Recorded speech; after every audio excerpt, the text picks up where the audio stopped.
So our boy gets yanked right out of his world and plopped into a classic fantasy realm, ice magic, swords everywhere, and a guy named Tesla. He still remembers waking up in this giant white room, totally lost, with zero clue what the heck was going on. Ro got boxed in by an entire stadium of people, every single one of them just as clueless as him. Yeah, this is a full-blown major yikes situation. All around him, people lose it, screaming, crying, panicking like it's that same old panic attack everyone knows is coming. But hear me out, those screams don't just fly out of him, they actually calm his nerves and clear his head like his brain built different for real. Right when he's finally catching his bearings, boom, his body freezes solid and from the neck down every muscle goes dead. Talk about the nastiest debuff ever. Then this total Zeus-looking weirdo materializes out of nowhere and drops the bomb. Listen up, nerds, every single one of you is heading to Tesla. That voice is literally booming inside his skull, so yeah, this dude's either a god or some insanely overpowered entity. Right in his face, a hologram window suddenly slams into view like a video game menu, then a fat 2-hour countdown starts ticking down. Dude, you're like 8, go make some friends or whatever, enjoy yourself for a bit, and then, boom, you're gone, vanished out of existence. The moment the god vanishes, our boy finally gets his movement back. Everybody's frozen in place like, wait, did that just happen? Our MC stares at the hole, rethinking everything, then he snaps, get acquainted now. He's stuck in a tiny group, and the silence turns so awkward you could slice it open like a blade. Then some random guy jumps in and declares, all right, let's all introduce ourselves like it's showtime. And get this, every single one of them locks onto each other's voices like they already know them, and turns out they're all part of the same online gaming circle. They start shouting each other's gamer tags, Canon, Elfman, and RMC, who everyone calls Bishop. One guy, Woda, aka Rick in Love, gets absolutely demolished for it. The vibe is weirdly calm, like nothing happened right after they got kidnapped by a god. Masa grabs everyone's attention, jabs at the timer on their screens and screams, you've got under 2 hours to crack this. They finally clock it, this mission is really just a character creator, and it comes with a countdown. Tanapon snaps the UI wide open and tears into the avatar, abilities, items, and that huge, terrifying reincarnate button they absolutely shouldn't hit fast. Yeah, they've got time to shape who they are before they get dropped into the new world. The whole squad snaps into full focus. Masa grins and says they should team up again just like back in their old MMORPG, then he casually lists everyone's age. Turns out they're part of a top-tier clan called the Nine of Dawn. These aren't some random nobodies. But something in the air feels completely wrong.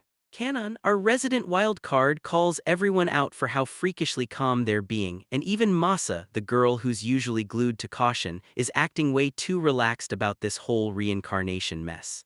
That boy Bishop nods along, and the whole crowd stays calm like nothing's wrong, which is way too suspicious. It's like everyone shrugged off disaster on the spot like fate was already sealed. Yeah, that's a major red flag. Bishop shuts down the paranoia for a second and dives straight into the character creation window. He checks his stats and realizes he's sitting on just 100 points, barely a warm-up, so he knows he has to lock in on just 1 or 2 things. The ability descriptions are so vague they barely make sense, just a lazy list of weapon types with zero real detail. He figures if you want to be a swordsman, you'd better pour every last point into sword skills, no time to be a jack of all trades. Their investigation hits hard. This crowd isn't just local, it's international, yet somehow everyone's speaking the same language and they all understand each other. Masa suddenly hits a big brain moment and blurts, hold up, what language are we even talking right now? The entire crew snaps at once, absolute chaos reigns, and auto-translate is on, baby. So yeah, it's not like everyone here comes from their game, this is just a total random bunch of people. This god's power is straight up unreal, it's beyond insane. Woda snaps them back to the main quest, build your character. Masa pushes for a perfectly balanced crew, tanks up front, DPS tearing things apart, healers keeping everyone alive, the whole deal. They slam rolls into place on the spot. Canon snaps up the role of Elf on the spot, and Elfman, yeah, the name basically does the talking. But our boy, the Bishop, starts prying apart the whole plan because what if they get split up, then that specialized build is totally useless on its own. He paints a picture, so tell me, what happens if the tank can't hold aggro and that goblin starts beating up the healer? Game over, man. Masa's temper flares when Utrina calls him a trash tier tank, but Bishop steps in and shuts it down, saying an all-rounder as backup is the smart move. In the end, he smashes the argument and wins it. He's not chasing the spotlight or begging for op status, his only mission is to stay alive. He's not chasing some grand hero dream, he's scrambling to save his own skin, total realist through and through. So he locks in his build, a quarter angel race, perfectly balanced stats from top to bottom. The second he seals it, everyone starts glowing, then vanishes, time s up. Masa storms into the ranks, fires everyone up, and orders them to strike at the reincarnate. Then he barks, pick Tranquist to castle as your spawn point. Bishop's gut screams, how in the world is Masa supposed to find the perfect spawn point without a single clue? This whole thing reeks of a setup, Masa's moving like he's got secret intel. Bishop scans the location description and it's nothing but generic fantasy filler, yet Dread claws at him like it knows something he doesn't. Then it finally hits, everything falls into place, from everyone's calm faces to the weird vibe in the air, and you realize this whole moment is just a tiny piece of a much bigger, stranger plan. He suddenly sees it, every single person is getting herded and crushed like sheep, and Masa is standing there as the savage sheepdog. Panicked, he whips through his abilities at lightning speed, and then he spots it. A hidden will of God skill he never chose, one that was forced onto him. His friends suddenly start glowing, like something big is about to ignite, and they're moments away from bolting out the door. They're all staring him down like, yo, what's taking so long? Bishop makes a split-second call, follows his gut and blurts, sorry guys, I can't go with you. He shoots a quick apology, then slips out like he can't handle the heat. Masa shrieks his name as he gets swallowed by a burst of light. A system message flashed, mental manipulation confirmed, and I swear he was right. The subject had broken out and it even triggered a special bonus. Holy crap, let's go, his paranoia paid off. Godlike eye glares down as the last survivors get frozen in ice guide. Then they all disappear into thin air. Bishop jolts awake alone in the middle of a silent, sprawling forest. He's totally thrown off because he spawned in a village, but at least he's alive, and he's free to choose what happens next. He charges straight toward a blazing light burning in the distance. He burst onto the cliff top and stared down at a massive city sprawled beneath him. This is it, yeah, this is the ice guy, this is Tesla. His wild adventure kicks off right at the village gate. He strides in, breathing out in relief because there's not a single guard there to stop him or start asking questions. It looks straight out of a medieval fair, and he's absolutely freaking out with pure nerd excitement. He looks just like a regular human, so he slips into the crowd without anyone catching on. Then he spots a girl with animal ears, straight-up beast human, and his stomach drops. He forces himself to breathe, swallow his freakout, and act normal. He scrambles to open his status screen, but it won't budge, nothing happens. He figures he's got to crank up his special eye skills and read the stats right now. First, he dives straight into learning magic, then he spots some random guy and demands directions to a magic bookshop. He jabs a finger at the general store and guides him straight to it. He still remembers the magic books showing up in the character creation menu, and that's when he knew for sure this magic stuff is real. He figures the starter cash he snagged is plenty to grab himself a handful of spells. The shop is crammed to the brim with every kind of fantasy treasure you can imagine. The shopkeeper flashes a warm smile and then greets this giant, burly brute right to his face. Now calling himself Rook, the boy demands magic books, like he's desperate to unlock something big. The owner slams down this massive stack of them like it's nothing. They're just basic elemental ball spells. Good news is the universal translator is still firing up, so we can actually read every single one. He rushes to the water bowl first, then checks the fire bowl right after. The moment he grabs the light magic book, a violent static blast smacks him and jolts his whole body. Then the owner shrugs and says it's because he's got an insanely high affinity for light magic. That lightbulb book costs 2 gold coins, and it's way beyond what he can afford. The shopkeeper spots him instantly as a total rookie and roasts him right on the spot. But this dude's a straight-up sweetheart. He hands him a beginner-tier lantern spellbook for only 2 silver coins. What a steal. Rook talks his way through the deal, snagging a knife and even getting a towel thrown in, like his negotiation skills just leveled up on the spot. He storms out of the shop with it all locked in. He can talk, he understands the currency, and he's got a shot at learning magic too. Not bad, that's a solid start. Next, the Adventurers Guild. This huge, towering building just looms ahead like it's daring him to step inside. He's freaking out, peeking inside like a shy kid on the first day of school. The receptionist beams at him and helps him get signed up in a flash. He signs it as Rook, then keeps the whole move secret because if his old crew ever shows up, he wants Bishop's whereabouts to stay off the radar, got it? He gets the full lowdown on the guild rules, ranks from F all the way up to SSS, and they hammer in one hard law: no PvP period. They shove a wooden F-rank card into his hands. Just like that, he's officially a trainee. The receptionist waves him over and hypes up 2 beginner quests in a nearby dungeon. It's a shallow dungeon, made for a level 1 player to blaze through. Before he can even rest, he needs a place to crash, so he rushes into an inn, and the moment he spots the cute Kamina mommy at the front desk, his attention instantly gets hijacked. Bro is down bad for the dog ears. He hands over 6 silver coins and straight up asks about dinner, anything, just so he can keep talking to her. His tail starts wagging and he's instantly mesmerized. He barrels up to his second-floor room. The N is simple as it gets, just plain paper shoved in as the windows. And the room is so tiny it feels like you can barely breathe. But hey, at least it's somewhere to crash. He plops onto the straw mattress like it's a jackpot. He takes a second to catch his breath after today's wild roller coaster just wrecked his nerves. He tore himself out of a white void, smashed through a character creator, and landed straight into a real fantasy world. He's finally able to drop the act, everything's not fine at all, and he can't stop being relieved. Now he needs a plan. Step 1 is simple: master the magic he just bought. He yanks out the lantern spellbook he snagged for cheap. The shopkeeper leaned in and told him, "Just read it, that's all you've got to do." He cracks it open and it's pure nonsense. Not one symbol makes sense to him. Right when he tries to absorb the L, the book suddenly erupts in flames, scorching his hands before he can even blink. He totally freaks out, but it's not even hot. This book just crumbles into ash like it's never been touched, leaving 0 marks behind. Out of nowhere, the spell's knowledge crashes into his head. He snaps, shouts the incantation, lantern.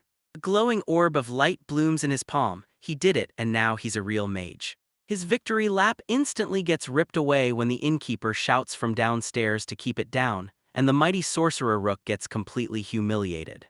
He oversleeps and misses the whole thing. Turns out that little magic trick of his blew everyone's minds, and just like that he became a local celebrity. Then he spent the whole night downing drinks with the regulars. With his new friends by his side, he finally got everything he needed to crack the dungeon. Now it's time to rush in and wipe it clean. He bolts through the south gate, itching for the wild adventure that's about to be his first. The dungeon entrance isn't even some fancy gate, it's just a plain old cave straight out of a 2D RPG. But this is real life, and that dark entrance feels downright creepy. He's got a tight knot in his chest. Locals swear it's a cakewalk, just goblins and slimes to deal with. But for folks living in that fantasy world, it could be nightmare mode, yet for a guy from peaceful modern Earth, it was a whole different kind of terror. He steps in and bam, multiple paths split ahead of him. Crap. The receptionist totally didn't warn him about the maze. Now he's completely in over his head. He starts spiraling with paranoia, convinced someone's about to ambush him from the dark corridors. After a full minute of panic, he clenches his resolve and blasts out, "I'm going back." He fires a reminder into his own head. He's no hero, and he's definitely not here to save the world. He's going to run things his way, slow and steady. Survival comes first, no exceptions. Alright, so our boy just came back from his first dungeon run and the old timer hits him with, "Yo, did you get scared, little dude?" And the MC straight up admits, "Yeah, I was kinda shook." That old man is a straight-up Chad. He tells our boy that being cautious is the ultimate pro-gamer move that keeps you alive, then he orders him to hang tight while he sprints off to grab loot for him. What a legend. And just like that, he's back in the dungeon, lantern blazing as he lights up the dark caves ahead. He immediately face-bombed his way into realizing he completely forgot that spell the first time. "Bro, are you serious?" And the old guy even tossed him a pencil and paper so he could map the whole place out. This time, confidence is roaring in his chest, and he starts mapping the crossroads like a hardcore RPG completionist. He leans around a razor-sharp corner, hunting for trouble like it owes him money. It screams dead end, but his gamer instincts are buzzing, like there's a secret wall here begging to be cracked open, hiding loot nobody's found yet. And bam, this wild slime bursts onto the scene and hurls itself straight at his face like it wants a fight. Our MC swings in with one brutal whack and the thing explodes into a disgusting splat of goo across the floor. First blood, baby. But honestly, my guy's kinda let down. He wanted a legendary first clash, not a one-hit KO against a jello monster. Then the slime's lifeless body gets sucked straight into the dungeon, and a tiny glowing item pops out like a reward. It's a magic stone, and he decides to clutch it as a souvenir from his very first kill. Like, how adorable is that? After you map out a few more routes, he finally spots the stairs plunging down to the next level. He's totally geeking out, saying these world's dungeons are basically monster recycling plants. Then they spit RNG loot right back at you. On the second floor, the tunnels balloon into something massive, and that's when he's got all the space he needs to swing his mighty stick of doom. But hold up, he hears a noise, something S charging in, and he hasn't even updated his map yet. A freaking goblin bursts out of the darkness, sprinting straight at him like it's about to shank him right on the spot.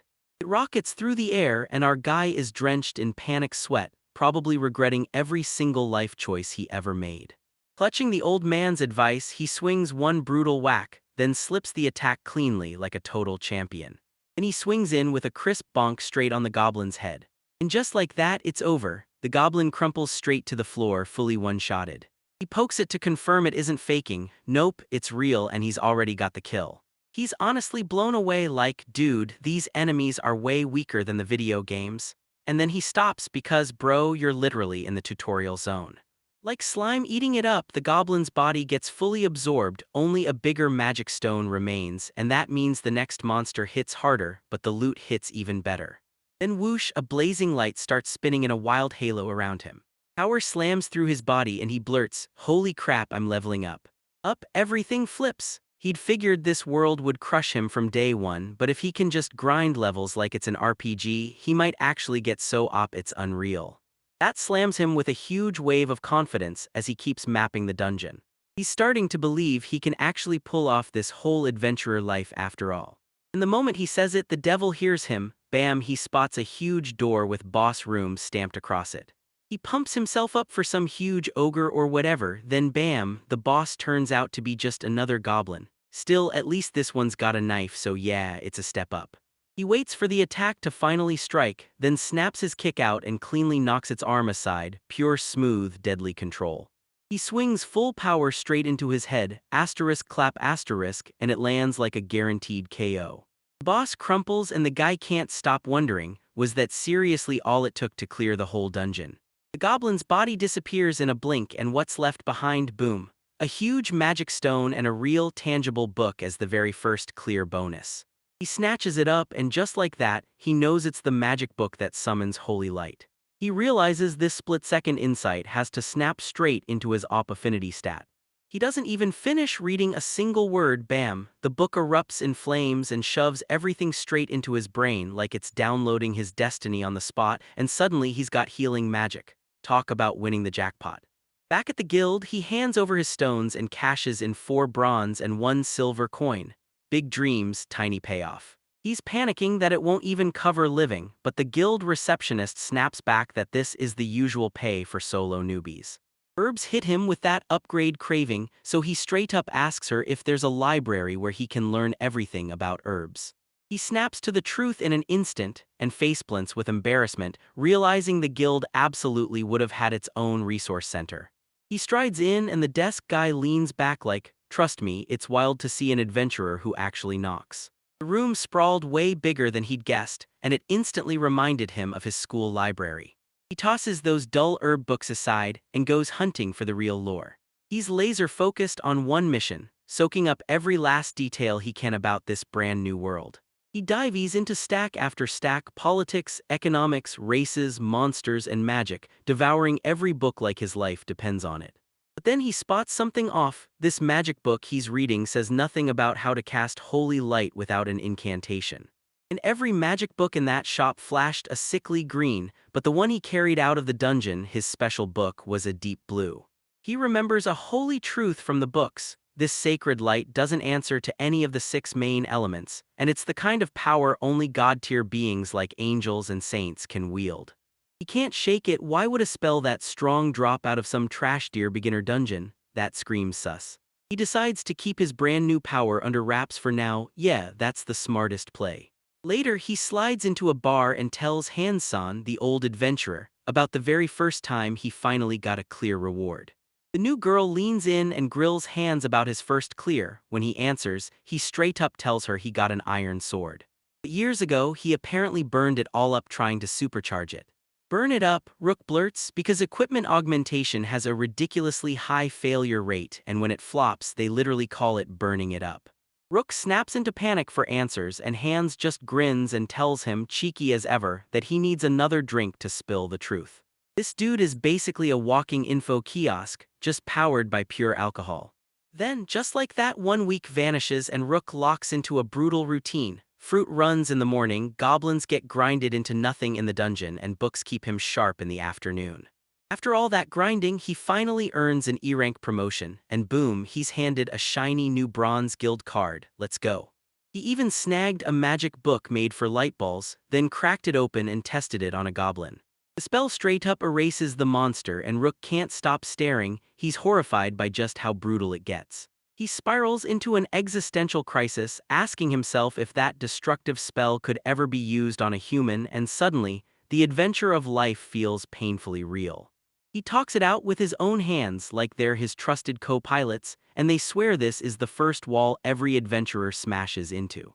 Hans slams the truth into him: pick your limit or you're walking straight into death. Even when he thought about justice, it was never noble for him. His hands only cared about staying alive. He got betrayed by his own allies over legendary artifacts, and that's when he finally learned the brutal truth: either you kill first or you get killed. Even after that betrayal, he refused to quit the adventurer life, because tough times only made him dig in harder. Rook, the info-obsessed menace that he is, blurts out, "What are artifacts?" so fast the old man nearly chokes on his own drink. Spotting his opening, Rook leans in and promises to buy him drinks all night, just to get that info dump. Turns out these artifacts are straight-up op relics from ancient civilizations, so overpowered you could literally conquer the whole world with just one.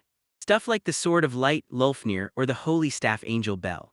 As a former gamer, Rook is completely losing it, staring at all this like it's magic, because back in his world, stuff like this only ever showed up inside games. Right then and there, he makes up his mind. He's gonna dive into this world and hunt down every awesome thing it's hiding. While he's drowning in thoughts, a massive commotion erupts from downstairs. A blood-curdling scream tears through the guild, someone crashes in begging for help, and there's a man lying there, barely hanging on after a brutal wound. The cat girl is sobbing nonstop, screaming that her friend Dan is about to die. The air in that room turns ice cold with pure crackling tension. That cat girl is in full panic, clinging to hope and begging someone she'll pay anything, just please help her. This whole scene slams into him because it hits like a gut punch. In this world, you don't get respawns, and death isn't a reset button, it's final. This isn't like a video game where you can just hit revive and bring your squad back to life. An old man's hands whip over in a blur, but the moment he sees the wound, he knows no normal potion can save it. He confirms the nightmare: those organs are torn to pieces, and yeah, he's not making it.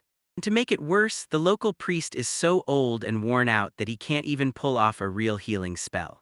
The guild's wiped clean of high-level potions, and the cat girl's hope is slipping away fast. Whoa, an elite high-rank healer is basically unheard of in this starter village, and you can tell his luck finally just ran out.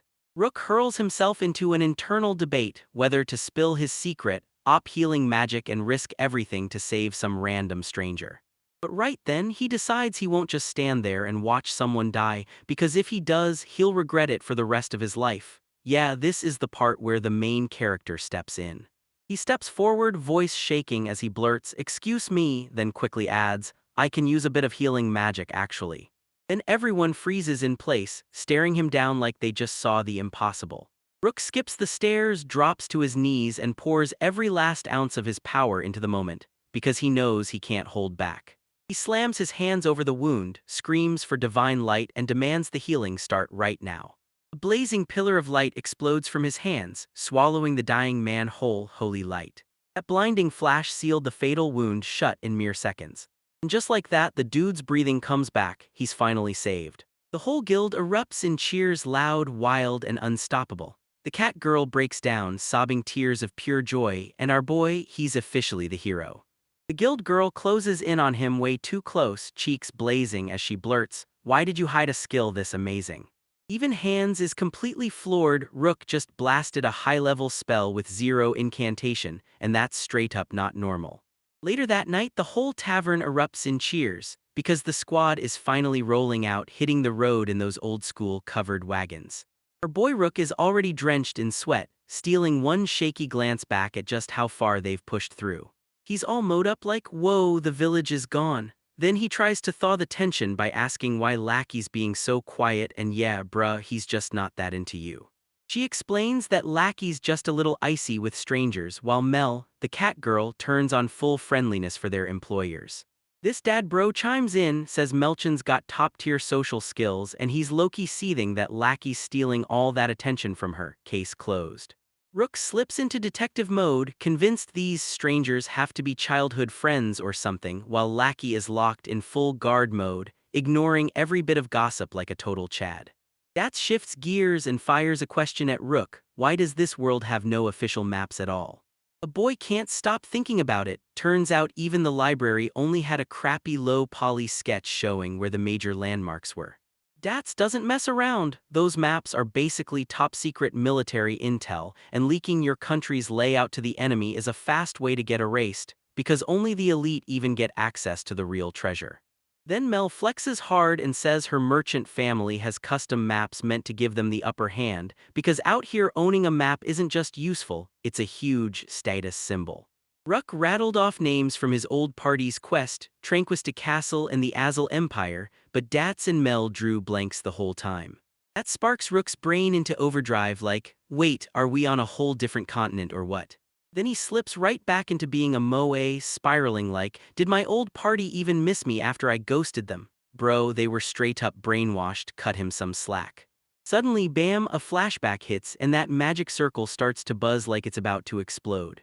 A gigantic blast of light erupts, lighting everything up in one wild flash. Then bam, a whole squad of people, totally baffled in bathrobes that scream, "Who are we?" suddenly get ice-gridded into existence by a guide.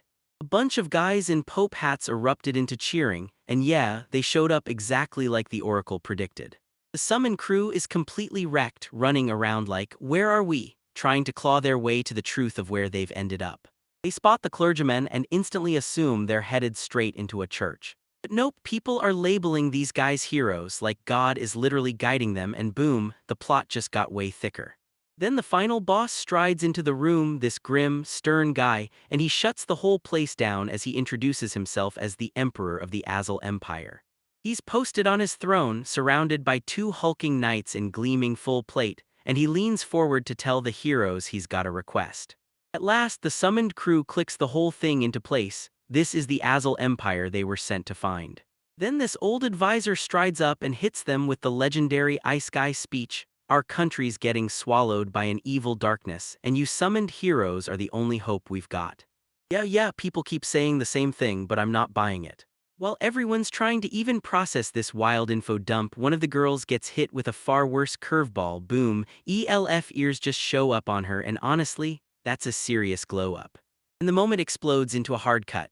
That night, the Emperor called his advisor in and grilled him for every detail. He demands to know if they tracked down the Chosen One, and the advisor snaps back that he couldn't find a single person with the holy name. The Emperor goes, so they're imposters, until the advisor checks the records and snaps, nope, those names match perfectly, they're the real deal. Prophecy didn't just hint, it promised there would be exactly 6 of them. But here's the kicker, only 5 heroes showed up, and the one who's missing better be the holy name character. The Emperor's furious, this RNG is absolutely destroying him. He snaps that the whole mess is bothersome, yeah, kingspeak for this sucks. But the advisor isn't finished, he leans in and blurts, "Your Majesty, there's one more thing," and boom, classic cliffhanger. And we snap back to the present where the whole crew kicks back and hangs by the campfire, just soaking in the calm. They hurry over to Rook, he's wiped out from yanking that wagon for 5 solid minutes, and right when he starts to sag, Lackey has to jump in. A boy slumps on the ground feeling utterly useless while Mel scrambles to lift his spirits, because she's got him and she's telling him, "I'm right here and I'm waifu material." Rooks can't help but feel a little letdown, he wanted more monsters, craving that full-on RPG chaos. Dan, the party leader, hammers it out, "All right everyone get ready, we're moving out again." Rook suddenly realizes this isn't some video game, and the second it hits him, he snaps into serious mode right away. Dan straight up explains that monsters usually lurk in the forest, but you can't afford to get complacent. That's exactly why they have jobs in the first place. They officially dubbed themselves the Wind Squad, and right off the bat, Rook gets this awful sinking feeling. Right on cue, a monster bursts in, Sheep's already charging at it. The whole squad snaps into formation right away. Dan slams onto the tank, Lackey and Mel lock in as DPS, and Rook stays on standby. This thing is the size of a damn motorcycle, and Rook is going through a full-on internal panic. Dan tenses up, raises his shield, and braces like he's about to absorb the full blast. That Sheep slams into him, and the dude just stands his ground like a full-on absolute Chad. They're shoving him back hard, but he refuses to snap. Lackey slams out the signal, and him and Mel surge in together for the crushing pincer attack. They charge in and carve up the stunned beast together, cutting through it like a perfectly timed strike, pure flawless teamwork. Dan lands the final strike, and the monster crumples to the ground with a brutal thud. But right when Rook's soaking in their perfect teamwork, a brand new opponent slips out of nowhere like a jump scare. This is way too close for comfort, while the rest of the party is totally out of position. Rook finally clocks it. This is his moment to blow the doors off, so I need to step in right now.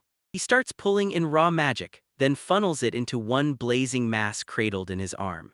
He screams and unleashes a blazing light ball. The Sheep has absolutely no clue what's about to hit it. The spell lands with a thunderclap, and that massive beast gets launched into the air, KO. The rest of the party just freezes, staring like their brains short-circuited, mouths hanging open in shock. WHWA.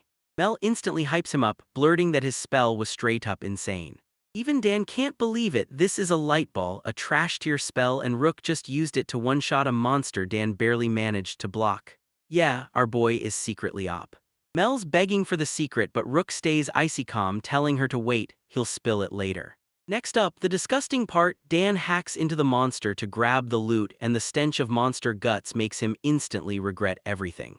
Mel absolutely hates dissecting, so they switch off and take turns. That's smart. Rook clocks just how badly Mel's been worrying over Dan, and suddenly it hits. She's a real ride-or-die teammate. After surviving all that chaos, they finally burst into the city of Langford. Rook's jaw drops at the sheer size of the buildings towering over him. He's out here geeking over the paved roads like they're legendary, and honestly, my dude's been in the sticks for way too long. They link up with their client, Datz's dad, then score their payment for the escort job and the monster parts. Dan, always the one calling the shots, orders them to report straight to the Adventurers Guild. Rook blinks in shock. This guild hall looks exactly like the one from his village. Mel breaks it down like it's a full-on franchise, same look everywhere so adventurers can always spot it and keep moving. Inside, they rush up to the guild receptionist and deliver their report. Quest completed, and on top of that they rake in a bonus bounty of 2 gold coins for slaughtering the Sheep. Let's go. Rook's such a total rookie that he has to stop and ask what a bounty even is. With their pockets a bit heavier, the squad strides out to hunt down an inn for the night. The city's still buzzing with a night market packed wall-to-wall with street vendors. It's mostly just filler trash, nothing but collectibles bait for people who love hoarding. But this one old peddler is hauling out rare dungeon treasures, pushing them like they're the hottest prize in town. That's when Rook spots it, an icy blue magic book, and he's fighting for his life not to freak out. He presses his fingers to it and boom, something clicks like a real bond, no cap, and yeah, it's a legit magic book meant to purify. He plays it smooth and flat out asks, "So what's the price?" The vendor smacks him with a ridiculously low offer, just 100 gold coins. Rook and Mel basically said, "Nope, there's no way we can pay for that." But Mel, the master haggler, swoops in, blasts the rest of his junk like it's dungeon trash, and declares it's worth, at most, 3 lousy silver coins. The guy tries to argue, but Mel keeps coming, no breaks, no mercy. She yanks the truth right out of the mess. Your scroll is ripped, the knife's busted, and that loot is nothing but garbage. The vendor finally snaps and agrees to sell the entire haul for 1 single gold coin just to be done with them. What a steal. Later, Mel grabs Rook's attention and warns him that most street vendors are slick scammers, peddling fakes like it's the real deal. Rook's gut twists with guilt after scamming the scammer because he knows that book is real, but he can't spill the truth to her. Mel shoots him a sly look, and suddenly he's left wondering if she's clocked everything.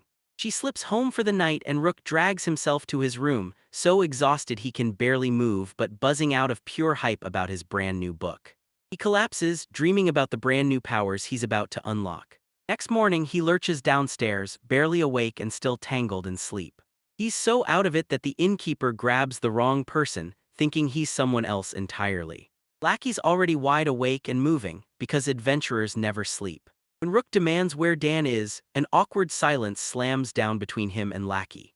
It feels like I just walked into school for the very first time. So Rook finally breaks the ice and steps up, volunteering to take over the duty of waking Dan up from now on.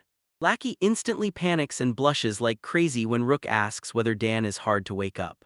Dan, eavesdropping from the stairs, loses it. How bad could it possibly be? He blurts it out. Rook, being the real one, immediately steps up and agrees to help.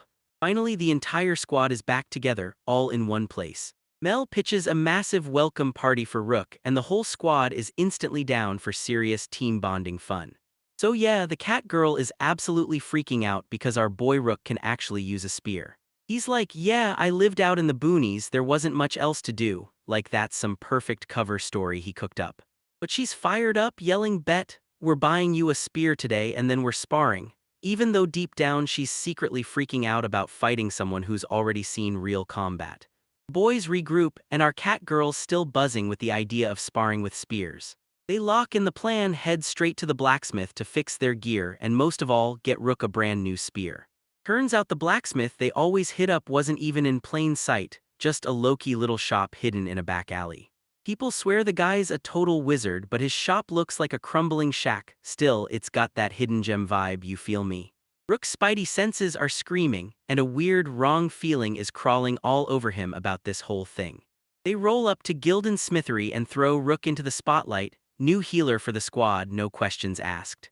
The blacksmith glares at him, squinting hard like, wait, why does this kid look familiar? I swear I've seen him before. And then it all snaps into place. Wait, that's Dan's dad, which means this is Dan's house. Bro, what a brutal plot twist.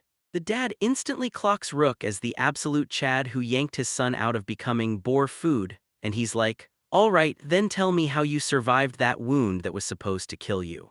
The old man clocks that his son nearly got deleted, but he keeps it cool, just slips him a warning to be more careful. Meanwhile, the rest of the crew is huddled in whispers, calling Dan out for skipping the fact that he barely dodged getting clapped, just so his parents wouldn't start worrying.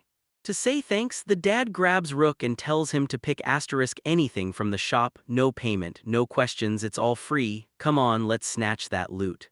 Dan's off handling repairs, so Mel, the catgirl waifu, jumps in to help Rook pick out his brand new weapon. Rook's just staring like, whoa, this gear costs the same as back in my starting village, but nah, it's free so my guy's got zero room to complain. Mel fires off the full stat breakdown, warning him that one spear hits like a truck, so heavy it'll probably drag him to the ground the moment he swings it. Then she slips in some game lore, floater, items, stupidly rare, insanely light gear that basically teleports onto the market and you only get it if luck decides to go nuclear. A legendary great sword or even a shield that drinks up the impact, now that's straight up insane loot. And tell me, how do you know Dan's shield is one of those rare artifacts that lets him shrug off damage like it's nothing? Even his own dad doesn't fully understand what it can do. Rook finally grabs a spear and begs the dad to slam the finishing touches on it. Then it hits him, he remembers that knife from the old lady, and he rushes to the blacksmith to get it appraised. The old man inspects it and his eyes instantly go wide. Oh wow, it's got a paralysis effect. It won't slice anything, but it's still a legit, certified solid weapon.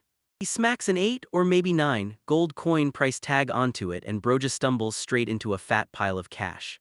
Rook's mind gets rocked, he can't believe it, and he blurts out how the blacksmith can stare at an object and instantly know every single property about it. He breaks it down like this, it's a passive skill called judgment, and if you're a real craftsman, the answers just spring into your head the second you touch something.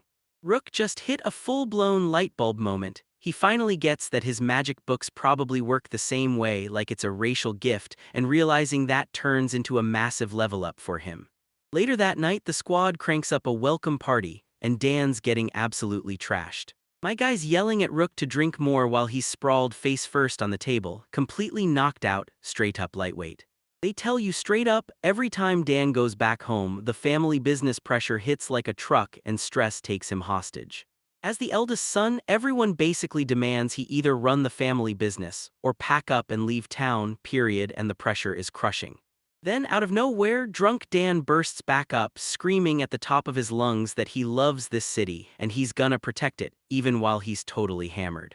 Writing out Dan Gets Rook Alamo in my headphones, I couldn't stop thinking about my own roots, my family shrine and the dojo that forged me. He never matched his Chad older brother's kenjutsu, so loser feelings crushed him and he drowned his pride in an MMO list night, and yeah, he's fully locked in on Dan's exact vibe. Back in his room, the vibes are heavy, but he clenches his jaw and forces his focus onto the main event, his brand new gear. He yanks out the paralysis knife, tries to fire it off like a magic spell and yells "Paralyze on, awaken magic sword," like he's the hype MC from a shounen opening. And no way, it works. The blade erupts in that wicked purple glow and I'm just standing there like, okay, that's insane. He can't help but wonder, will this thing really freeze enemies in their tracks, because if it does, that's a total game changer. But he knows he'll have to train, swing it hard while channeling magic at the exact same time. Next, he yanks out that dust-choked magic book he snagged from some sketchy street stall. The spell's called Purify. Yeah, he figured it was just for chopping down undead, but the info suddenly flooding his mind screams that it's way more versatile than that. He wiped it on a filthy towel, gambled on the spell, and poof, the towel came out sparkling clean. Whoa, that's insane. He spots those creepy white particles peeling off and it hits him. The spell is so OP it slices right through the towel and blasts straight onto his bedsheets. Bro is acting just like Sai. Yeah, this is about to get real bad. So yeah, you don't really get a choice, now you've gotta scrub that whole bed right. He throws the spell again, and this time it drags on forever before it finally clicks into place. It chews through his mana bar like crazy, and when the spell finally cuts out, he's left completely rattled. Okay, so the magic bill shoots up with the size of what he's scrubbing, nice and convenient, but he'd better keep a close eye on his MP. But crashing into a spotless, perfect bed feels insanely good. Then our boy hits a full-on 200 IQ galaxy brain moment. Wait, what if he purifies himself? First he smacks it on his bag just to check the outside, then it hits perfectly. So he goes all in and slams Purify across his whole body. He quickly checks himself. Yeah, everything's there, no missing limbs, no disasters. His robe isn't just clean, it looks brand new, like it never even touched the grime, and that's when the spell snaps and breaks. His silky hair gleams and he feels reborn, like that spell just wiped his whole soul clean. Best magic ever. He's cheering like crazy, yelling that life just got comfy for him. Hooray for that Purify spell. Yahoo, he yells, then faceplants onto his bed. Then it hits him. Those huge clouds of pale particles he just spat out are now drifting down and coating his freshly cleaned room, and yeah, you really don't want to see that. Alright, next scene, this squad's out training when a monster snaps free and charges straight for Rook. But our boy hefts his brand new spear and screams, "Leave it to me." He charges in and bam, drives a clean thrust straight through the giant rat monster, dropping it in one shot. Dan's blown away. Sure, it's just practice, but one clean hit and that Red is done. Now they've got proof Rook can back up the front line if everything starts to crack. They jump into role-playing brutal fight scenarios, drilling the exact moves to retreat from monsters without getting crushed. Mel immediately starts roasting Dan for his awful acting, snapping that his "damn it got away," like the whole thing sounded way too calm. Dan immediately snaps back, all defensive, risk management matters, and don't forget I've seen theater plays. Turns out his goblin act was so painfully cringe it snapped Mel into tears. Elma. After practice, Rook rolls up his sleeves and tears into the monsters, dissecting them for the materials. Mel steps in and offers to clean his hands for him, catching that he's clearly struggling. She nonchalantly flicks out a tiny burst of water magic and slings a single water drop spell into existence. Rook's jaw drops at the fact she can cast magic, but she waves it off like, that's nothing, just tons of practice. That night, Rook races back to testing his Purify spell, hunting for the one limit he just can't crack. The very next day, Mel locks onto him with a death glare so intense it feels like it could slice straight through stone. Bro's totally lost, like wait, did I mess up or something? She steps right into his space and snaps, so what, you're just a real neat freak, huh? She's totally baffled. He dashes around all day, ends up splattered in monster guts, and yet not a single drop of sweat or dirt clings to him. It's like he's untouchable, and it makes her genuinely worry. Guys just freeze there awkwardly, but Mel isn't finished yet. Then she flips into full rage mode, screams at the other two for smelling awful, and tells them to learn a thing or two from Rook's spotless hygiene game. Rook can't stop reminiscing about his old party member, Kanon, who would have lit the whole team up for smelling like a walking disaster. Speaking of which, we switch to Kanon's brand new party, and they're getting obliterated in a dungeon, with wolves barreling straight through their frontline like it's paper. The mage in the back is fully spiraling, panic exploding in his chest, as a wolf launches itself straight at him. The party's archer is giving it everything he's got, but he's still just a normal guy who used to train with a bow back on Earth, so the skill gap hits like a truck. Cannon's fuming, yelling at me, so I snapped, "Stop letting those mobs slip to the back." But the tank is just frozen in fear, whimpering like he's about to fall apart. "I can't do this, and honestly, what a trash to your party." In the end, it was the very disaster she'd been terrified of all along. The tank blurts an apology for panicking, and Cannon snaps right in, pushing everyone to stand tall, promising that if they keep leveling, they'll grow stronger fast. The leader throws in the towel and strides back. They're posted outside this giant dungeon fortress, jammed right into the city like it's part of the walls themselves. She just got a message, everything's ready, and they've got to sprint to the castle ASAP. But first, they've got to hawk their drops. This merchant shows up and offers to take every single one. He shrugs off their loot as trash, then hands out a measly 1 silver coin bargain for every single piece. She clocks that it's a total ripoff, but that guy badgers them into buying it, swearing it's a good price for junk. Then they realize they got absolutely scammed, big time. So where's this party crashing next? Arl, the resting place of heroes. Their whole quest hinges on one of their own, grabbing a legendary hero's sword. Go on, pull that sword from where you're aiming. Looks like it's poking out of the hero's grave, because the legend swears that the moment someone yanks it free, they inherit the hero's power. And yeah, it's the classic Excalibur side quest. The carriage jerks to a stop, and after all that waiting, they finally roll up to the castle gates. Now let's zoom back to our main man Rook and his squad, right after the Straw Trading Company drops a brand new quest into their laps. It's a grueling 7-day escort to a remote village, and then you haul yourself back. Pays 10 gold coins, every expense covered too. Honestly, that's a pretty sweet payday. Rook can't believe it. Why are they all huddled in that corner whispering like they're cooking up a shady back alley deal?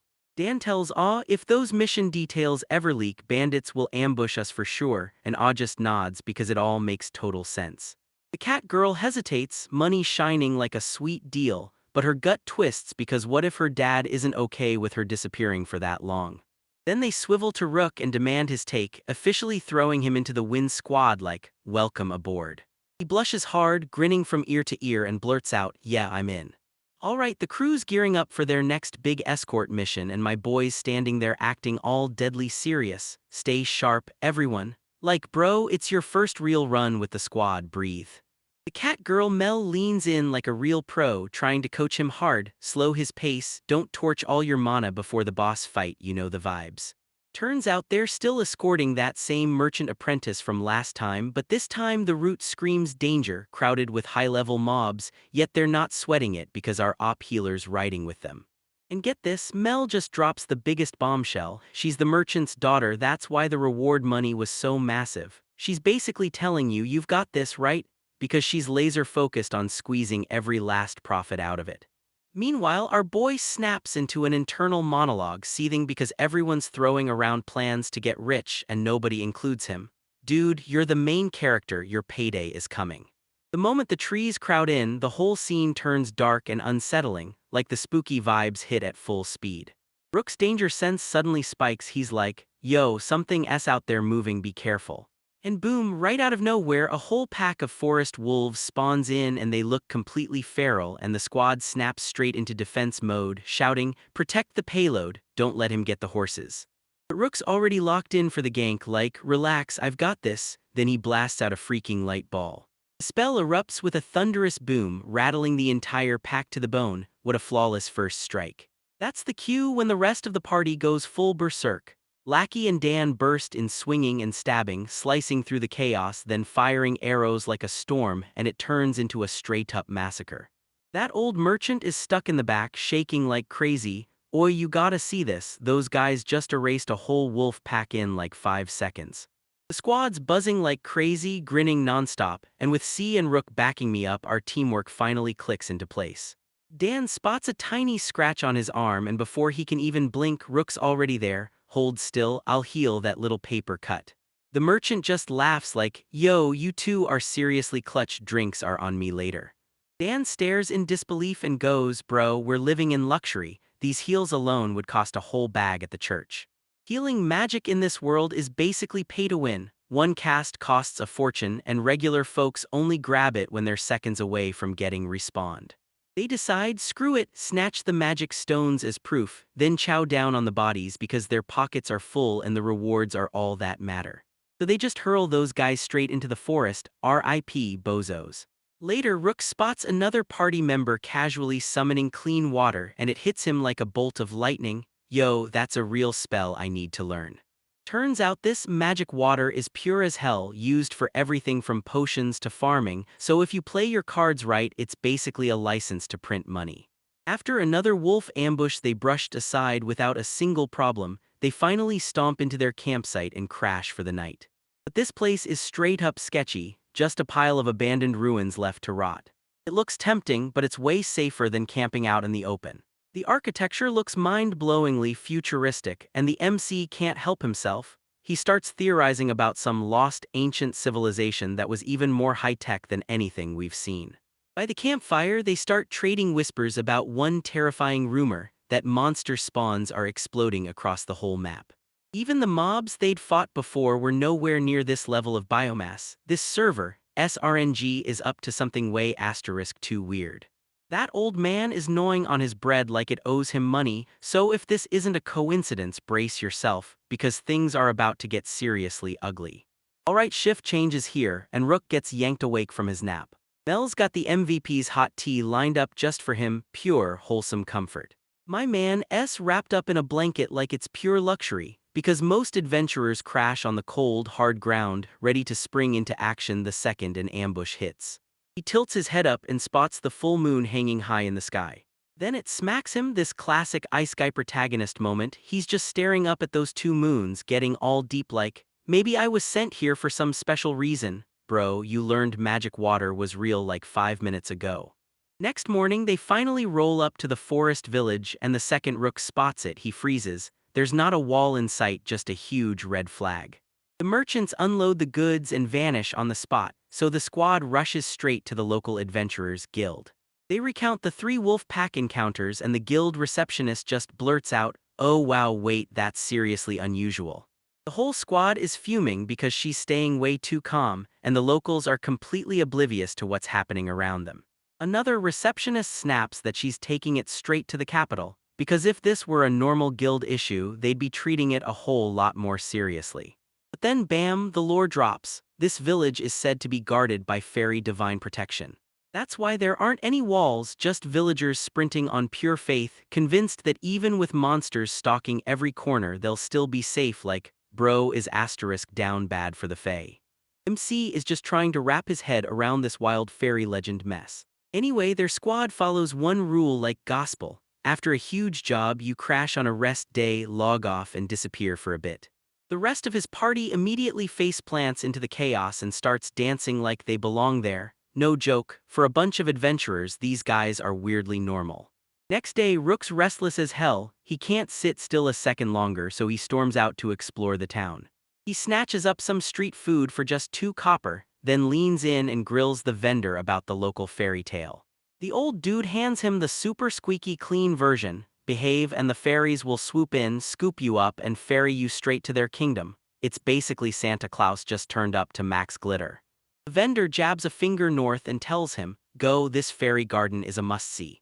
He leans in and lays down 2 simple rules: don't disturb the flowers and under no circumstances touch the stone pillar sitting right in the middle. Think you can handle that? So naturally, our boy bolts over there right away to see what's going on. Once he arrives, his jaw drops. Before him stretches an absolutely massive field of flowers, and he just blurts, whoa, this is unreal. The whole place screams pure chaos, nothing like the forest or the vineyards surrounding it. And yeah, this is 100% a special kind of area. Right in the middle of everything stands one lonely stone pillar, ringed by flowers that should not exist anywhere around it, so weird it screams supernatural power at work. You know what he's thinking? Yeah, I got this, I know exactly what to do, uh-oh. He creeps forward, tiptoeing through the flowers like one wrong move could ruin everything. Don't break Rule 1 because he's about to smash Rule 2. He reaches the pillar and immediately starts geeking out, totally obsessing over how ancient it looks. Then out of nowhere, his weird judgment skill snaps to life and rips the meaning off the text, the Gate of Fairies. He clicks 2 clues into place. Could this really be the Gate of Fairies? That weird power of his is locked to this place, no question. He's thinking it has to be a portal into the fairy world, because that strange flowery aura is gone cold now too. He lunges for the next designs, but his skill just isn't strong enough to crack them. So what does he do next? He slams his hand on the pillar and purifies it. He tries to convince himself, I'm not dirtying it, I'm just cleaning it up a bit, right, my dude? But nah, that's not how the rules work. He absolutely went too far. Now that pillar's sparkling clean like he wiped it with pure chaos. Oh crap, I've gotta get out of here before anyone catches me. Too late, the pillar ignites and a roaring tornado of light explodes straight from the ground. What's happening? Did I mess something up? Yeah, you did. A shadowy silhouette erupts in the glow, then slips away as the light dies out. When this legit fairy finally shows up, she's basically the definition of a waifu. Then she introduces herself as Lislot, all smiles, and tells him she can't wait to team up with him from here on out. Rook just froze in place, completely stunned like, okay, from now on it's gonna be different. But the fairy isn't even giving him the time of day, she's hunting down some guy called Beautician. Before he even gets the chance to ask what's happening, she blurts, time up, I gotta go. She waves goodbye, see you later, and then poof, she's gone. But before Rook can even blink, a system notification hits. New spell learned, summon fairy. What kind of absolutely unhinged RNG is that? Later back at the inn, he flops onto the bed, chanting his new summon spell with shaking hands, only for it to fizzle into nothing. He assumes he's still missing some catalyst or a proper offering, but at least he's got proof it can work. Because the trading company is still stuck in town, the squads have no choice but to grab whatever random quests the guild hands them, just to keep the bills paid. Everyone's buzzing about how brutal the road back to Langford has gotten. Fresh monster spawns are popping up everywhere. But these locals are so unshaken it's downright mind-blowing. Mel immediately sees a golden business chance in the looming medicine shortage, and the rest are just standing there like, who cares? Because the escort quests are a complete bust, the crew throws on their gear and storms into the village, where everyone swears monsters never show up. They march straight into the forest for 2 brutal hours. And they run into not 1, not 2, but 3 goblins, then they absolutely wreck all 3, no mercy, lame. The reward was honestly pretty solid for how effortless it was, and Rook immediately got to slice up a random wolf with his brand new paralysis knife, because of course he's always grinding. The rest of the squad keeps praising his powers as the goddess's blessing, and he still hasn't gotten used to it. The girls are totally done with this place. Lackeys like, I'm getting out of here, take me back to Langford already. But Rook rallies everyone to just hold on, only a little longer. The very next day, they jump into an escort quest, protecting an old lady as she scours the woods for herbs. Flood of urgent requests bombarded the guild all at once. Fed up with scraping by on low-tier monsters, the squad finally snaps, choosing one bigger hunt just to break the monotony. Oh no, Honasan, the client, is basically a walking disaster. She's screaming so loud that Mel has to shout, "Shut it!" before she turns the whole forest into a full-blown aggro war. This granny turns savage on the whole party. She trashes Mel's cat ears, roasts her coals like they're clueless amateurs, and then smacks Dan on the head for messing up the herbs like an idiot. But she knows her stuff for real, and she shows Rook exactly how to harvest it, so he dutifully scribbles every last detail into his notes. Turns out you can't farm these herbs at all, you've gotta play it by nature's rules, and somehow she and Rook start clicking hard. Back at the inn, everyone's finally settling down. Mel's still fired up, ranting about the quest, and the guys hit her with, bro, you were the one who pushed for it. They all agree if Rook hadn't stepped in to calm the demon granny down, they'd have crashed for sure. So they clink glasses, raise a toast to Rook, the granny whisperer. Right then, the merchant shows up and boom, they've got every herb he needs way ahead of schedule, so tomorrow, they're all turning around and heading back to Langford. Rook finally snaps the truth into place. This is the same guy who placed that massive herb order, and all this wild chaos, it's basically on him. Next morning, they finally hit the road home. They keep getting jumped by wolves again and again, but the squad shrugs it off. Then, once they finally make it back, they call for a full 2-day rest break. Rook's relieved the mission's over, but a hollow feeling lingers, like the hot fairy he summoned by breaking ancient rules is still supposed to be there. On his one day off, he storms into the blacksmith shop alone to get his spear repaired. It's cracked and nicked up bad, looks like it'll cost you 1 whole silver. The smith starts talking about Dan, praising him as a relentless hard worker, but he wasn't built to live as just another adventurer. Dan's missing something crucial, and that's why he can't truly reach the kind of success he's chasing. Then he whips around to Rook and demands, "All right, what about you? You want to carve out a name for yourself?" He admits Dan could have become a legendary blacksmith, but he chose this path instead. What a heartbreaking waste. This one hits Rook like a punch to the gut. Sure, he's the ice protagonist type, but now he has to figure out how to survive and earn his keep in this brutal world. After their break, the squad slams back into the grind, hunting the spike in monsters swarming around Langford, while Mel goes full DPS mode and tears through mobs solo. Cash is rolling in, and the whole crew is locked in, vibing hard. But lately, Rook's been feeling this heavy unease, like something is seriously wrong and the depression's been creeping in. Just as his thoughts kick into gear, someone barges in and snaps him awake. "Rook, wake up." And finally, the plot looks like it's about to start. So there are 2 guards posted on watch, and one guy starts grumbling to the other, complaining about the cold and asking why the heck they're even out here in the first place. Suddenly, his partner squints out into the distance, and what they spot isn't a campfire's smoke. Ro starts losing it because a monster horde is barreling straight for them like an absolute emergency, and his buddy shoves him to ring the alarm. Ro's panicking out of his mind, but he still does it. The alarm screams through the air and the whole city erupts. Every adventurer within earshot stampedes straight for the guild hall. Dan, the boy, leans in and explains the stitch to Rook, then reveals the scary truth. There aren't just 1 but 2 alarm bells. One screams trouble at the gate, and the other option is way worse, like the whole city is seconds away from getting absolutely wrecked, and yeah, it's full-on code red, my guy. Just then, the guild master strides in and demands silence, because he's about to spill the whole plan to everyone. Chad Darren Waller doesn't waste a second. Right from the northwest, a colossal monster stampede is charging in. He shoves out a map and points at the real threat. Your main horde is set to wreck the city, but then a big chunk smells fresh adventurers and barrels straight for their gate. Plot twist. You've only got half an hour, and there's 0 time to run back and regroup. He's facing hundreds, maybe even thousands of monsters going on a full rampage, and the gig is simple. Defend the west gate for a fat stack of gold and enough renown to make everyone remember your name. The guild master lays down the truth: stand your ground at the gate, or the monsters will flood the city and leave 0 places to hide. It's a brutal, no-quit quest with a single shot at everything. Get rich big time or get erased for good. Rook steps through the chaos, instantly realizing this is a full-on survival disaster, and he realizes the guildmaster's speech was nothing but hype, crafted to get adventurers fired up, not to send them sprinting for the hills. And yeah, it kinda works. Half the adventurers are geared up to fight for the bag, while the rest look like they're seconds from bailing, but our boys, they stick together and don't budge. They kick off battle prep, and the guild master's already screaming orders from the wall, warning that the monsters will crash in waves, timed to their speed.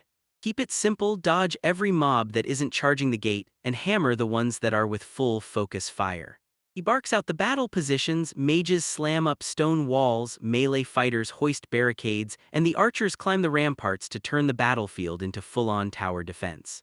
Dan tells Rook to take the luck and crush it, but even so, the pressure is weighing heavy. Still, he masks it with sheer bravery. When he sees his party members all relaxed like that, the tension in his chest finally eases. That rush only lasts about 2 seconds, then the ground starts bucking like it's possessed, and the horde's raw power hits like a full-on earthquake, shattering my boy's expectations to pieces. Rook spots the mages raising that stone wall, and for a split second doubt claws at him, like seriously, how could something that simple hold back that kind of power? Then the horizon erupts. 200 to 300 wolves surge in like a living storm, and the guildmaster yells, "Everyone behind the gate now." The gate slams shut and everyone snaps into position, ready to go all out. The commander screams at them to hit the front line, because if they slow that vanguard, the whole pack gets dragged down with it. Mages and archers surge with power, all set to unleash pure hell. The wolves press in, teeth bared, and everyone sweats through their skin, waiting on that signal to save them. Finally, the guild master snaps the finger gun command, and the whole crew fires. The wall explodes outward, magic and arrows blast through like a storm, fireballs and windballs smashing the battlefield. The wolf pack barrels straight into the light show, totally blind to the disaster about to smash into them. And bam, one shockwave rips through the field, unleashing a torrent of magical chaos that flings wolves through the air like they're weightless. The commander is calling the shots amid the chaos, ordering the archers to wipe out clustered groups while the mages slam Moroi into place.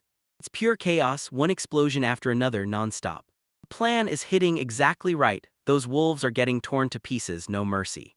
After a few more heart-stopping seconds of total chaos, the commander slams for a ceasefire. That first wave got wiped clean, no mercy at all. The guild master barks for everyone to catch their breath, refill their mana, and restock those arrows before the next hit. Dan, the ultimate bro, swings by Rook's side, asks if he's okay, and shoves some jerky into his hands, because somehow Rook forgot to pack snacks for the apocalypse. Rook hesitates, then Dan hits him with, "Bro, what's the point of me having food if my teammates drop?" Pure absolute Chad energy. While they're busy munching, Rook catches wind of some major drama. Turns out the local baron is stingy, and he's flat out refusing to send supplies. The North Gate's begging for supplies too, but they can't grab a thing, because the West Gate is getting hammered non-stop. The guild master is snapping at a soldier, demanding the official emergency supplies, like right now, like they need them yesterday. Dan lays out the 5D chess moves unfolding in real time, and the Lord scoffs like it's all some big joke, then tries to bully the guild with the crisis, demanding even more money. It's next-level political grifting, Lord straight up engineering a supply shortage so the guild panics and comes begging. That guy's lounging on a mountain of supplies, refusing to share a thing, until the gate finally gives out and his greed catches him and he's just gambling it never happens. This whole thing feels like a massive, petty power grab. The guild master is so overwhelmed that he's tearing at his own hair, like the stress might choke him. Meanwhile, the other adventurers flip into a full-blown riot out of mana, running on fumes with arrows, stomachs growling like war drums, and morale plummeting straight into the gutter. The guild master tries to soothe them, but they snap back and call him stingy anyway. Rook finally gets it, these mercenaries don't care about the town one bit, all they see is cold cash, and if the place burns they'll shrug and keep counting.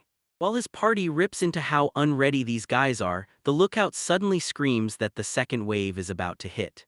Rook fires up his boys, hold the line, because he's got another plan brewing.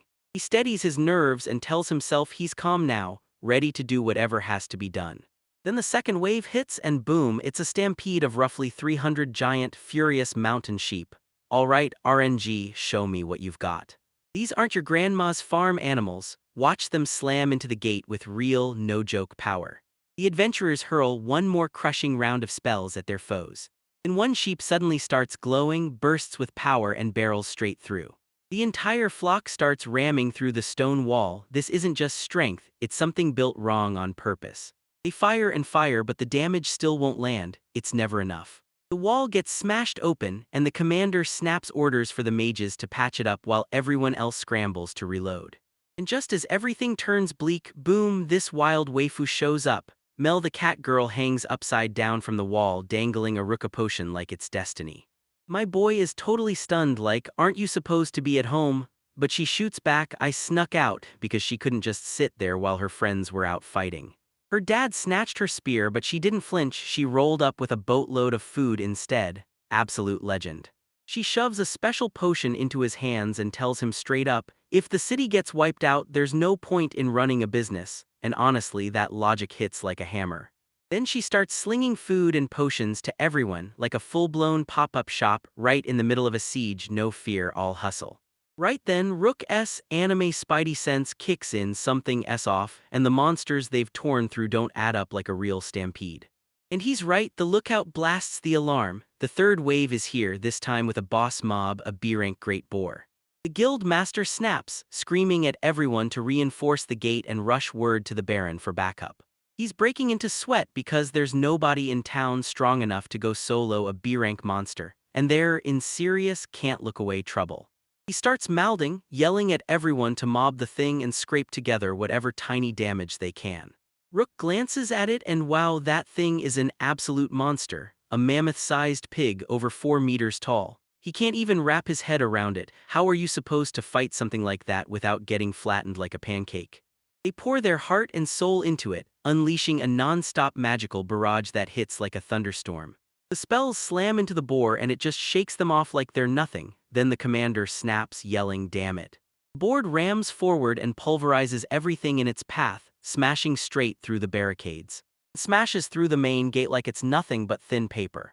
It's happening right inside the walls. No, seriously, this is not a drill. Guildmaster snaps completely, "Damn it, fuck." He barks orders for every C-rank fighter to pile onto the beast and tie it down so it can't move. Dan and the crew rush in, barking orders to the ranged units. "Keep your aim steady and don't light up your own team." But it's hopeless. The warriors can't even scratch through its hide and every arrow just skitters off like it means nothing. Now they're desperately trying to stop it from tearing through the city streets. The mages keep missing their chance, so Rook leans in and tells Dan to carve out an opening for him. Then Mel, absolute madness, rockets in and throws a full distraction at it. People are getting thrown around like ragdolls with zero mercy. That boar scrapes up for another brutal charge and everyone snaps into position, bracing for the hit.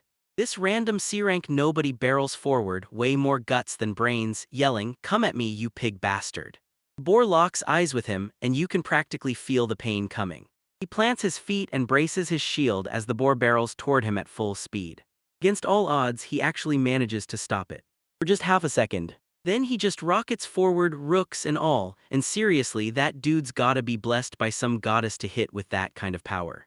But even after that huge play, everything stays the same. No matter what they do, they still can't hurt the boar. Rook realizes they've hit a dead end, and he knows this is where they'll get worn out, beat, and wiped clean. But then boom, an idea ignites in him. He can't kill it, so maybe he can freeze it, slow it down, stop it for long enough. No time to spare, he blasts for Dan and bolts before anyone can stop him. This is it, his absolute last resort, his final gamble. He yanks out a paralyzing knife. My boy is totally going for that status effect build. He braces to leap onto the boar's back, shouting, "I've got no choice." Everyone starts screaming at him like he's about to blow his own life up, but he's locked in, focused, and not backing down. He commits to the jump and slams onto the beast's back. Boom, he's riding the boar and it's actually moving. Then he unleashes a roar like the absolute legend he is. He scrambles for a weak spot, shouting, "Come on, just a little." He spots the perfect spot, then lines up his debuff knife and takes aim. And goes full plus ultra, let's blow past the limit and go even further. He lets out one last earth-shattering shounen roar, then drives the knife in with everything he's got. And boom, those giant boars were floating in midair, completely wrecked. Luke's party is in total chaos, but Luke himself is getting patched up, because that big pig isn't dead, it's just frozen solid with paralysis, and the whole place is screaming for someone to finish it. This absolute unit of a dwarf uncle just strolls up, slaps the boar's neck right on his axe, and boom, game over, man. The second that pig hit the ground, the whole town exploded with chaos, victory shrieks everywhere, my dude. Everyone's pumping their fists, acting like total heroes, adventurers ready to guard their hometown, and right now, the wind dance party is about to blow up and go famous, no cap. But just as the celebration kicks off, our MC gets hit with an all-out existential crisis, because it finally clicks what his old mentor was trying to warn him about. He'd gotten way too cozy with his crew, acting like he had no plans of his own, while a barmaid is literally trying to get his number. After a few days of cleaning up messes, monster janitor style, my boy finally gets a bunch of time to just sit and think. Then payday hits, baby. Our guildmaster strides in and dumps a fat stack of 30 gold on every single fighter who earned it, and yeah, we're eating good. The Baron's got every repair cost covered, so my man and the 8 are rolling with it. Our boy's checking out this brand new dungeon and he's grinning like, yeah, this is a total noob zone, it's super simple and the layout's cake. He's already skimmed the patch notes, so he knows the first floor is nothing but slimes, yet he hears something off. He freezes, plays it cool, and scouts the area before moving. Turns out it's just a whole family of noobs teaming up to bully one poor slime while the dad stands there coaching the kids on exactly how to bonk it. like wow, what a starter pack party. Our main character is way too op for this floor, so he dashes out hunting the stairs to floor 2, because nobody's got time for Tutorial Island. He spots the stairs and a weird rush of nostalgia hits him hard, like he's right back in high school, and the best part? These stairwells are a safe zone with no mobs lurking around. He bursts onto the second floor, all fired up, and locks onto a brand new target like it's calling his name. And what's he see? Another pack of low-levels sprinting after a horned rabbit, yelling for food like it's treasure, begging it not to run, because my guy's not just watching the action, he's staring at a full-on circus. He's cringing hard, watching them flail around like they're trying to murder this adorable little bunny. Money, they finally pull it down, snag the meat drop, and freak out because their timing is on point. Meanwhile, our boy just shrugs and says, "Cool, I'm going even deeper." He zooms in on the reason the dungeon's so famous. It's a one-stop grind machine that pulls everyone in, from kids to pros, lets you sell the drops, and even chow down on monster meat, like a whole thriving ecosystem living inside a cave. By the time he hits the 5th floor, he's cleaving goblins in half and realizing this is the perfect training ground. So why waste his talent on some boring trash mob grind when he could rake in the money too? He rockets through the early levels and bursts onto the 6th floor, feeling way too proud of himself, then spots a strange pillar and freezes. Did he crank the difficulty too hard too soon? So he decides to try it. Turns out it's a brutal fast travel system. He can just pop into the spot he wants, like thinking 1st floor and instantly appearing there. He slaps his hand on the pillar and picks the exact place he wants to go.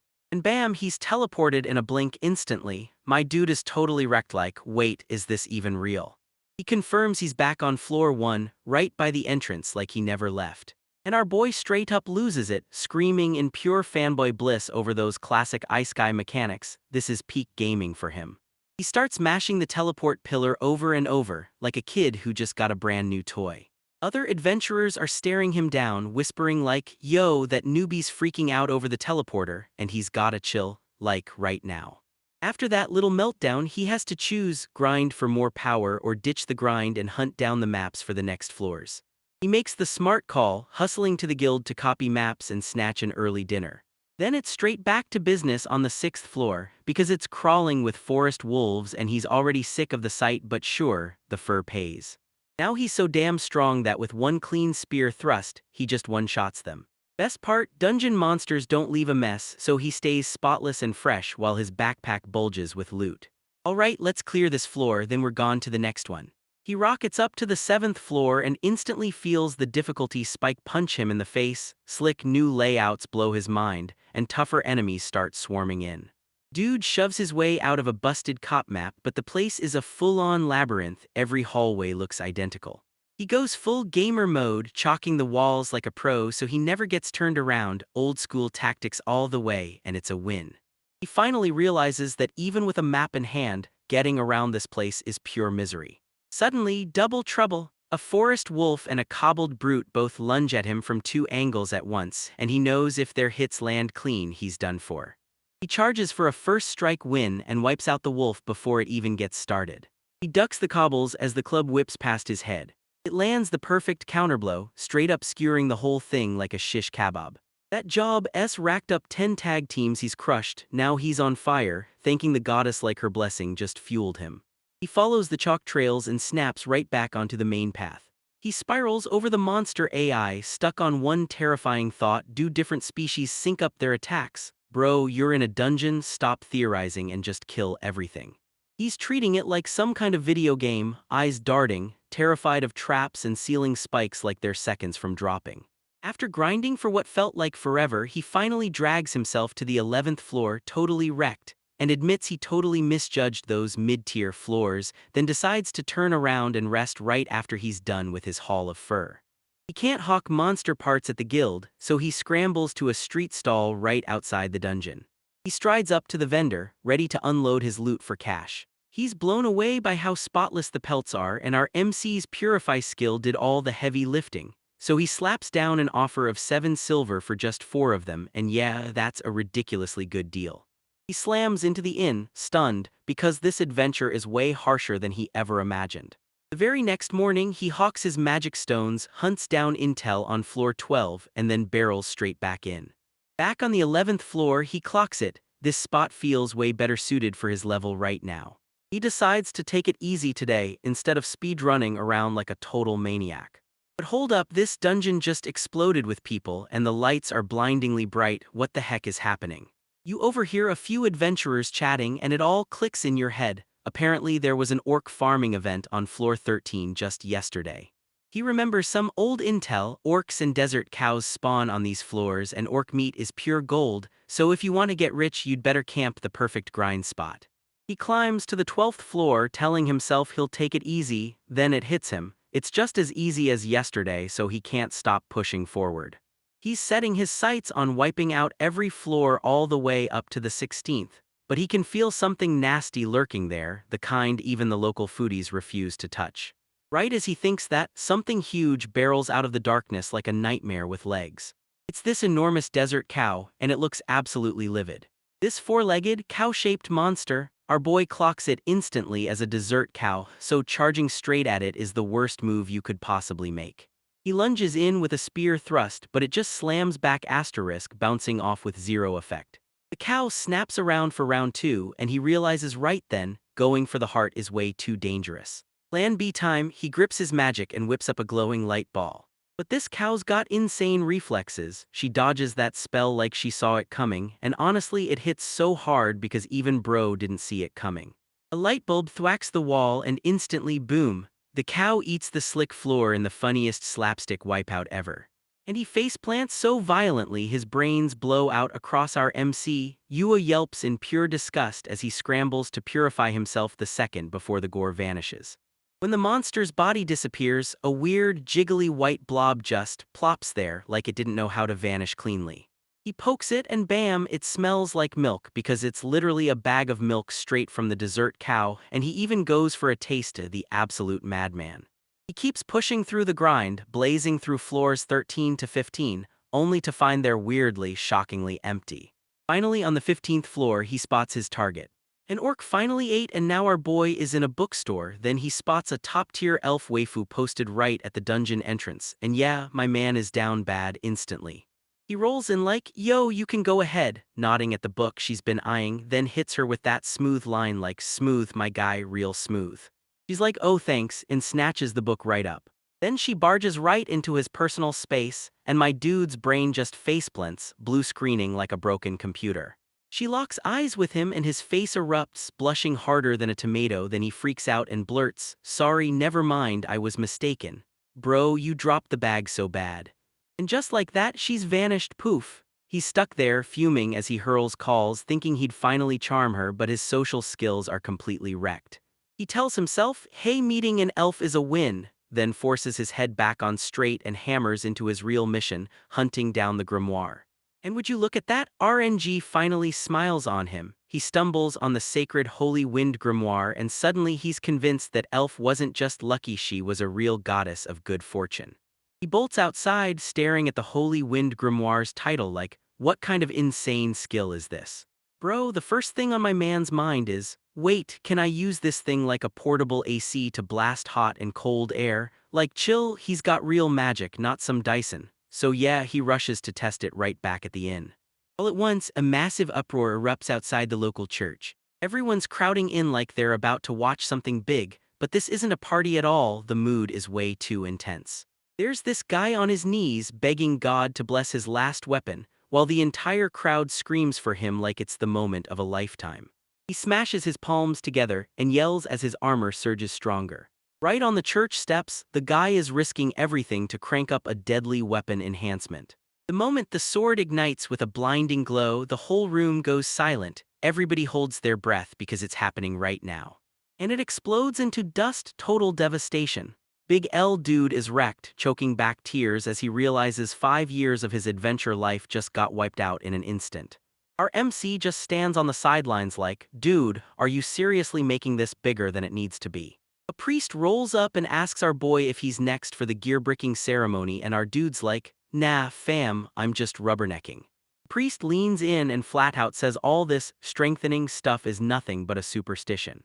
Back in the day, a few chads pulled it off, so now everyone thinks they can too, but the second they fail, rage takes over, they storm out and they smash the church. It got so out of hand that the priests had to outlaw it, yet these dudes still roll the dice, racking up debt just to gamble their gear away. Our MC tilts his head to the heavens, baffled. Why would God build a system so absurd it's basically a pepega? He's hit with an existential gut punch, staring at the god who yeeted him straight into this messed up, game-like world. Yo, white space god, tell me what's going on because this RNG is murdering me. The next morning, my dude is yawning like crazy. He's been up all night, buried in his new magic books, studying until the sun finally shows up.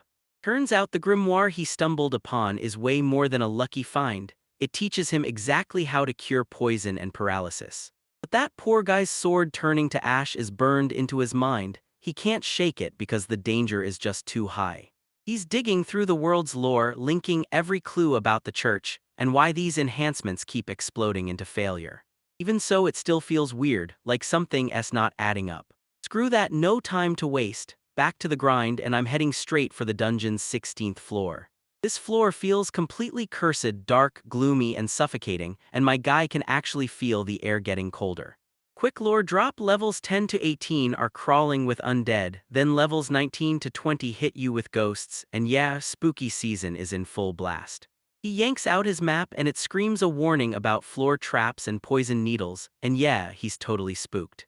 He drops to inspecting the floor tile by tile, hunting for anything that looks suspicious. He's smug, thinking he's got this. Good thing I grabbed healing magic because these traps don't end you that easily. He starts drumming his staff on the floor like he's defusing a bomb, and then, bam, he spots the pressure plate. He's so puffed up with pride he can't help but bask in it for a solid second. Until a barrage of spikes bursts from the wall, he barely twists out of the way, yelling, "Wait, this isn't an instant death trap. Bro, those things are literally pencil-sized. One hit and he'd get turned into a human pink cushion." He finally clicks, this dungeon doesn't play around, so he better start moving with way more caution fast. Right on cue, a skeleton bursts out and rips the scene open with a classic jump scare. My boy totally freaks out, but his reflexes are razor sharp. He slips into a clean, effortless dodge. He squares his shoulders, fists up, like he's about to explode into a full-blown fight. He's freaked out by that walking bag of bones, but his old-world instincts kick in and keep him alive. It's straight up Iceman rules, no muscles, no effort, and somehow that's supposed to be enough. He clocks the classic RPG weak spot, a glowing magic stone pulsing right in his chest. But this isn't some beginner mob. This skeleton blocks his spear like a trained fighter, and man, it's brutally strong. It's got blade skills that make the orcs look slow, and our MC is getting shredded trying to keep up. He finally spots the opening and lunges in for a sharp, clean pierce. But the skeleton shrugs it off like it's nothing, taking bone damage and still charging forward, relentless. He realizes he has no choice. He's got to snipe that magic stone straight out of the air. With a few slick maneuvers, he dodges the skeleton's attack and whips into a quick spin to strip it of its weapon. He goes and drives his blade right into his own hand. With one final, brutal thrust, he smashes the skeleton to bits until it's nothing but a pile of bones. GG, no doubt. And yeah, the mobs on the 16th floor, they're not playing. But when he digs through the loot, the magic stone is cracked to bits. Well, you win some, you lose some. He inspects the skeleton's rusted sword, then quickly decides to leave it alone. He admits he's got zero skill with swords, and even if he tried, the thing won't fit in his inventory. Now he's stuck battling these nightmares in the pitch-black dark, and yeah, his heart is in full panic mode big time. Alright, listen up, he's got a brilliant idea. He fires off a light spell to scout the area. He whips out a ball of light, and boom, it blasts the darkness away to reveal a skeleton jammed right in his face. Then the spell comes in. Heimha's spell hits full force and detonates on impact, shredding that skeleton to pieces. He's stunned and honestly impressed. That light spell hits like real damage with a massive 10-meter blast radius. At least now he knows it works for real. He strides into the next room, and suddenly his confidence swells. Bam! A new skeleton lunges out of nowhere and rips straight into your screen.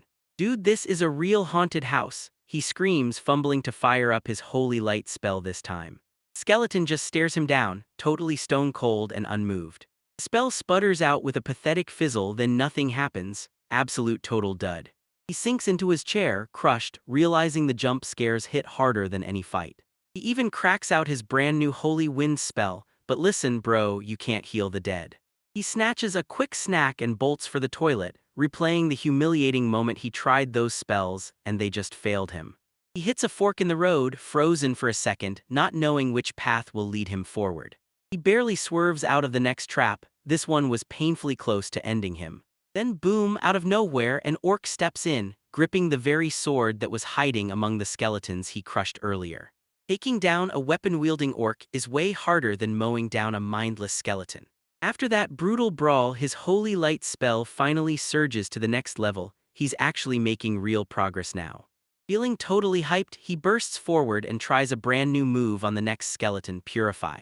But it changes nothing. This skeleton just keeps getting crazier and more energetic, and he's left standing there baffled because his magic still won't work. He dodges the hit, stunned, because his magic just totally vanished like it clocked out.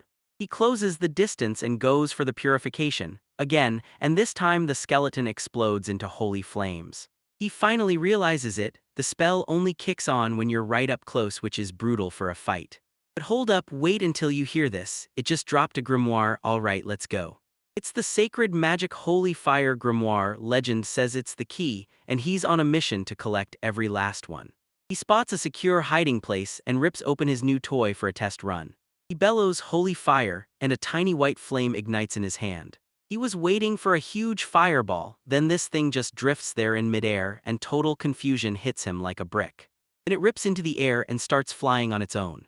It creeps along at a snail's pace and clings to the wall, like, come on, this is the most pathetic, underwhelming spell ever. Until it snaps into action and detonates with a brutal, game-changing blast, a magical sticky bomb. Alright, check this out, he's got a plan and now it's time to put it to work on some skeletons. He starts obsessing over the dungeon's loot system. Why would a weak skeleton that gets wrecked by holy magic drop a holy magic grimoire? It makes zero sense. He spots another skeleton and goes, perfect test dummy, like instantly, and he's convinced the drops are pure RNG. He hurls holy fire. The skeleton spots the floating flame and instantly panics, backing off like it's seen a nightmare. Smart move for a pile of bones. Then the skeleton swivels and sprints off. Our guy bolts after it, screaming, wait, you can't run. He finally traps it in a dead-end alley, and just like that, no escape route left. He hurls a fireball and that white flame bursts on contact, scorching the skeleton to ashes. He fires off a second blast, no pause, just pure chaos, and seals the whole thing by purifying it for good measure.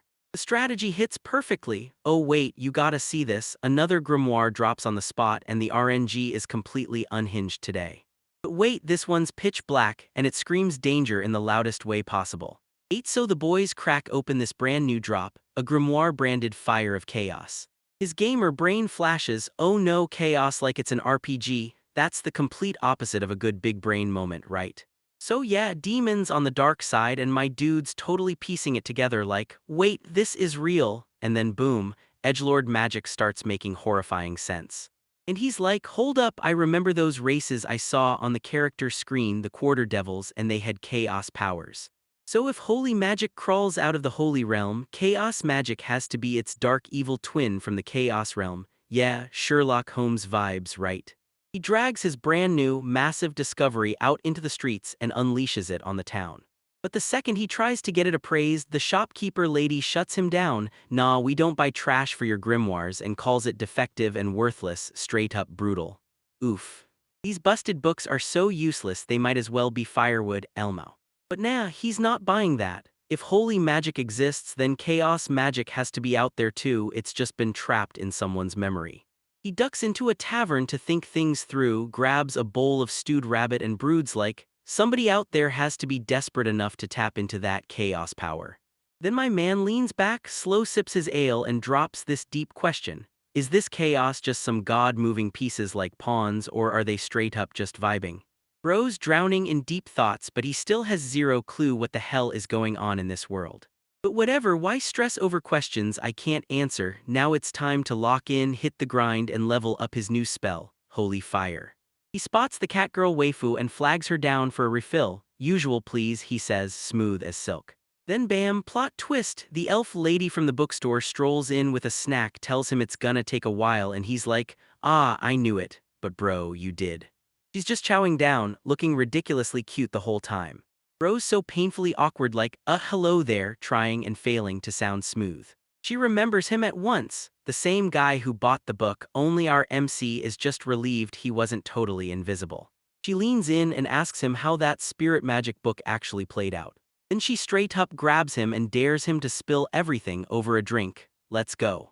And our MC is totally shook. He's actually heading out for a drink with an ELF, and yeah, it's the ultimate ice guy dream come to life. He slips in after her and lands at her table, only to find her whole party already laid back, and when he finally learns her name, it's Elise. They look like a legendary adventure crew right there, hands clenched, just waiting for the quest to explode into action. Natasha's got this other girl getting called a kid by Elise, who's probably been around for like 1,000 years, because of course the classic elf flex has to hit.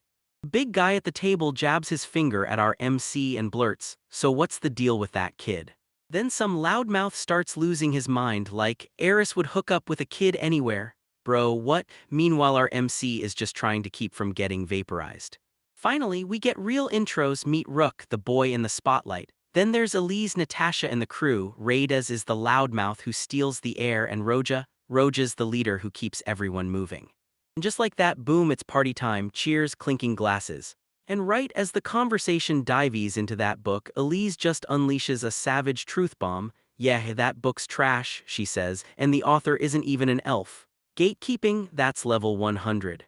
She's like 60% of its facts, the rest, straight up fanfiction. And then our boy just freezes like, wait, what? He's like, if you're so damn expert, then why'd you even buy the thing? Elise shrugs and says she was just curious, like was there anything she didn't know? That's a real scholar. Meanwhile, the cat girl slides the food over, and our boy just feels invisible, like he's getting dumped by the whole scene, stuck third-wheeling on his own date with that brutal, tough-look attitude. Turns out Elise's obsessed with this dish. She eats it every single day, no exceptions. Party's like, yeah, that's why she barely touches meat, and our guy immediately says, I'll share mine. He tries her nakai and just freezes, no way, this is incredible. So THATS what it feels like when my man finally has a full-on culinary awakening like an elf would. Natasha's locked onto those fried oysters, while Raidas tries to bully our MC into eating more meat like it's some be a man requirement, toxic masculinity alert. But this guy's just vibing deep in thought like a main character who's about to go somewhere. While I'm over here like, man, I've always wanted to roll with real tough adventurers and an elf living the ice guy dream for real. He can't tell if this is pure RNG or Destiny's hand, but one bite in and he's absolutely loving every second of this feast. In a totally different castle, some girl keeps yelling Mr. and Hero at a guy only for him to snap back, no, I'm not the hero. She asks who he is and the other girl at the table can't help thinking, is this chick really a saint? Right as she keeps stuffing her face. This Saint Lucina is hitting on the supposed hero so shamelessly it's almost embarrassing. She's totally down bad. That hero looks completely out of his depth. He stutters her name like it's stuck in his throat. Then he finally blurts just Luciana. Meanwhile his wingman's like 8, and I'm out, time to grab some cuties, full Chad move. Luciano ain't backing down, he's all touchy-feely, calling it training, and my man is sweating bullets. The other girl face bombs him, clocking every cheap trick as she fumes that this guy's a total simp for falling for Lucian, while the bishop in the back looks absolutely fed up with the whole nonsense. Then this nerdy guy, Henrik, swoops in out of nowhere just to ruin the moment, gushing like a total fanboy over a book. He's raving like this elf, Gallardo Rockstein, is the legendary hero who actually clapped the Demon King himself, and that this book might as well be scripture. Luciano's like, okay, cool story bro. Then he just shuts it down, nope, I'm good, because he's not buying any of that lore. But Henrik won't back down for a second, swearing this elf hero is the strongest on the battlefield, while the other girl just cringes in the background. Rook's dead certain this canon guy would back him up, but the rest of the crew is acting exactly like E8, so now he's locked in a stare-down with this blonde dude who's got one hand on his sword and it screams trouble. And just like that it all clicks, bro gets the vibe check instantly. See, dungeons are basically the Wild West, no rules, no mercy, and you can get murked before anyone even blinks, so the second you meet strangers you better stay razor alert. The girls in the group are whispering up a storm about how adorable Rook is, while the main dude stays ice cold and laser focused, because he knows our boy is a solo player. Meanwhile Rook's freaking out inside his head, should I fight? This guy looks like trouble and he's even keeping his dominant hand free, ready to strike if anything goes sideways. The entire squad is locked on him, and the tension is so thick it could snap. Then the lady snaps into the conversation. She blurts, "I thought someone was here, but you're just a kid." Rook gets totally caught off guard and blurts, Yeah, I'm just taking a break," because she suddenly questions why he's alone, looking sketchy as hell. Her blonde companion snaps right away, "Are you serious? I told you not to pry into other adventurers' personal stuff. Just because he's a kid doesn't mean you let your guard down." She finally gets it, shoots Rook a warning, and tells him to watch his step before they head out. Our boy flashes a tiny peace sign, and just like that he's like, "Ah yes ma'am, you too." Pure classic politely lethal MC energy. The second they vanish, he's hit with pure relief. Turns out they weren't rogues, and yeah, he admits he let his guard drop way too easy.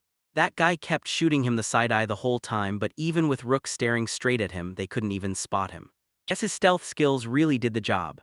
He shakes it off like, "Alright, no more excuses, we push on." This is the 19th floor after all, so he's gotta map out the whole situation and figure out what's really going on.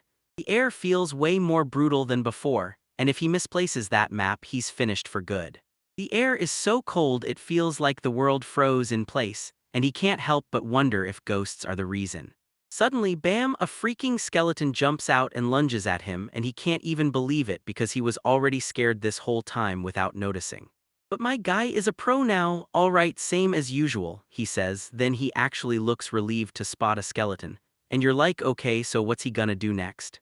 He slips the attack, then boom, he drops it instantly with a razor-clean kick straight to the dome like it's nothing.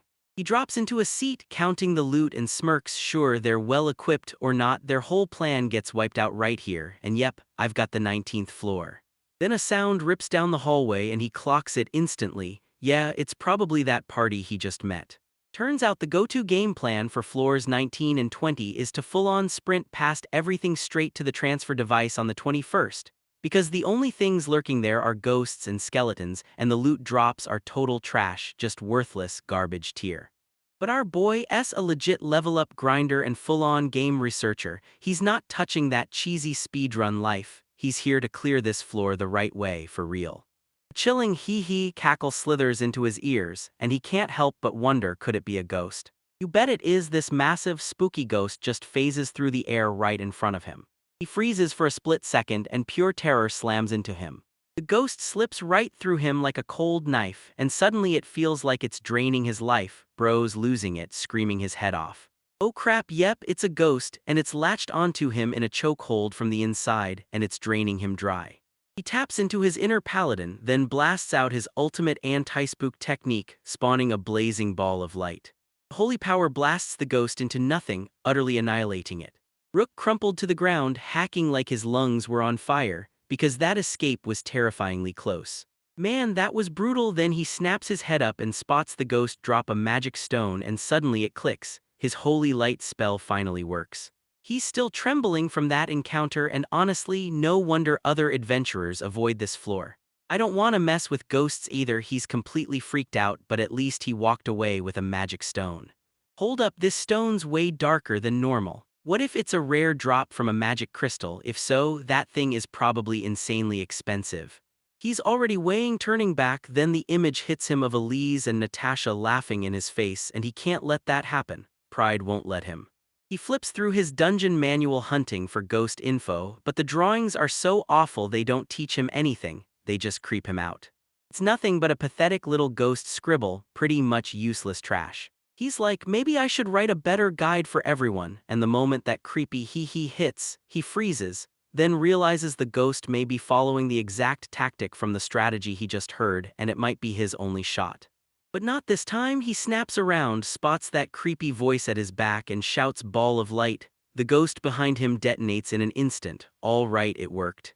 He's feeling unstoppable right now, yelling, "Suck it, come back if you want," threatening to blow that ghost up, but underneath it all, my boy is still trembling, all pure bravado. He starts trying his other spells, light, holy fire, and purify, and when the dust settles, the results are basically the same as battling skeletons. Of course, the holy wind did absolutely nothing. He's still screaming arg, and I finally get it, stop chasing me.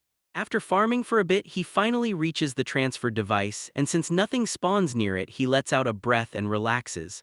Then he pulls out his holy fire, tests how long it'll last, and thinks, perfect, this is for emergencies. Back at the guild, he unloads the magic crystal he snagged and the receptionist practically erupts. She swears a D rank can cash in a whopping 6 gold coins for that beauty. Then Merle, the guild chief, drops in to make sure his rank up request gets approved. She snatches his card, double-checks every box is checked, then slams him straight into D rank. No delays, let's go. She gets way too hyped about carving his brand new rank, yanking out a hammer and chisel like it's game time, and she's like, I love this part of the job, while he's just staring all, what? She starts smashing his guild card with relentless focus, and panic erupts as he instantly starts freaking out. With a few last words, she slides it back to her. Here you go, congratulations on your promotion. He finally learns how this guild truly runs. Your rank shoots up based on how many magic stones you haul in and how solid they are, not on who you know or how credible your name sounds. She tells him every town and every labyrinth comes with its own monsters and rules, so the rank up system shifts with the region. That night in bed, he can't stop replaying the ghost's grip over and over, chills crawling up his spine again and again.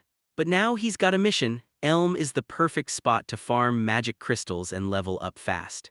He snaps his head toward the darkness and shouts, Fairy, answer my call, show me the way, and come when I summon thee. Liz pops in, but instead of acting, she just stares into this creepy empty space, like she's seeing something nobody else can, and honestly, it leaves him totally confused. Liz, something's seriously off. She's normally all sunshine, but right now she's gone dead quiet, like words have been ripped out of her. Liz still won't even glance his way, and he can't stop wondering where the heck his cheerful bestie disappeared to. She leans in and demands, why? And that's when it finally clicks. Oh yeah, it's been about 30 days since I last called her, so my man just ghosted his own fairy for a whole month. Bro, what are you doing? He bolts into damage control, flailing his hands like a lunatic. Ah, sorry, I was swamped with work, I didn't call you. It's not like I hate you or anything, I swear I don't hate you at all. She bursts into tears, convinced he's hated her the whole time, imagining him cozy in some fairytale world with friends and family while she gets tossed aside. Yeah, she's been down bad for him this whole time. He's stunned she's that excited for his coals, and he immediately makes her a pinky promise. He'll call her properly from now on. A few days later, he's back in the dungeon, clawing his way up to the 22nd floor, every fight and every mental hit pushing him to the edge, but Lisa's voice keeps lighting that fire in his chest. And when the strain gets unbearable, he summons her right there in the dungeon to seal the promise. He realizes that a real destination and someone waiting at home ignites something in him, pushing him to keep charging forward in his solo adventure. Chewing his food, he can't stop thinking about grabbing her a souvenir, because the second he clocks her standing there, he realizes she matters to him more than anything. Alright, back to work, new door, who dis? He leans in and bam, 2 undead are waiting right there for him. A skeleton lurks on the right, a ghost chills on the left, classic terror duo. He targets the skeleton first, then begs, oh sacred fire, bring your silence here, holy fire. To the impure, may your soul rest in peace, then explode. The skeleton gets incinerated. Then he whips around, grabs his chance, and smashes the ghost with a purify. Yes, he's been grinding with all kinds of holy magic, not just his harmless little light balls, and it's finally working. Hold up, what the heck, the ghost just dropped something, a blue grimoire, and that's straight up some S-tier luck or random drop luck right there. This book's a conjuring grimoire packed with holy power. He knows monsters won't spawn in a cramped little room, so he can test it safely right here. In the blink of an eye, he locks onto the conjuring site, pours his sacred power into the grimoire, and unleashes the magic. A blinding wave of light crashes over him, swallowing everything in its glow. Magic bursts outward, bathing the whole room in a blazing glow. Oh, so this is what it looks like. It's basically a radar spell mixed with exploratory magic, and dude, this is about to be insanely useful. You can literally peer straight through walls and doors, like real, legit clairvoyance. It throws a 10-meter force field in every direction, and it even works with his eyes wide open. That's unreal. He can even spot monsters hiding behind walls, and that sneaky power gives him an insane edge in every fight. With his brand new wall hack blasting through the world, he strolls around like a god, and still can't shake the feeling that something's missing. He tells himself it's only because he's brand new to this world. There's just too much fresh info crashing into his brain for him to make sense of it yet. He spots the dungeon's outer edge, but those brutal, thick walls block everything else like a locked door. He tests out his new power and realizes it slams him right into a dead end. This magic is a lifesaver. He struts along a wall that looks way thicker than the others and it feels like something is off, like trouble's right around the corner. He checks his map, nothing. Still, his radar screams there's a room on the other side, like a secret just waiting to be found. He starts pawing at the wall, then drops his eyes to the floor too, because he can't shake the idea that the whole wall is the entrance. Or maybe it's tucked in that side passage. He even starts weighing the idea of using force. But nope, he's not a bandit and he's not some stone mason either. He can't just smash his way through, and that's the terrifying truth, it's impossible. He crumpled onto the floor, replaying one thought over and over, go back to the guild and beg Elise for help. Then he spots something on the ceiling, a block that's just a little off, like it doesn't belong. Is it a trap or just some harmless crack? He raises his spear and pokes it, and the ceiling above him sits at about 6 meters high. He pokes at it, bam! A switch clicks, the wall slides wide open, and even if he doesn't show it, our boy's stats are already maxed out because he's not the same person he used to be. And right on the altar inside, there's this bag sitting there, waiting like a secret about to explode. He's still cautious. What if that door shuts and it's just some rat stuck in the bag? He can't YOLO into the room and pray. So he whips out his spear and snatches it in one smooth grab. 1, 2, 3, yaw ink. He snatches the bag, holds his breath and stares, then nothing happens. A few glances tell him it's safe. He yanks the pouch closer and checks it inside out. Just a plain old leather and cloth waist pouch, no alarms, no surprises. But the moment he peers inside, all he finds is pitch black nothingness, a void that swallows the light. He jams his massive spear in and it just shoves itself away into the bag, whoa. There's no way to miss it. He finally got his hands on a magical inventory bag and it felt like he just scored a cheat code. Whoa, this is insanely cool. Now his dungeon adventures are gonna get way easier.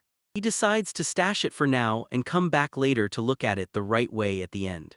He knows he has to keep this hidden. Mel and Dan warned him that magic bags are insanely rare and worth a fortune, so if word gets out, someone will come after him. Right as he's about to leave, a ghost lunges out of the wall, hee. Our boy just strolls on like it's nothing. Hi there, and the ghost, completely rattled.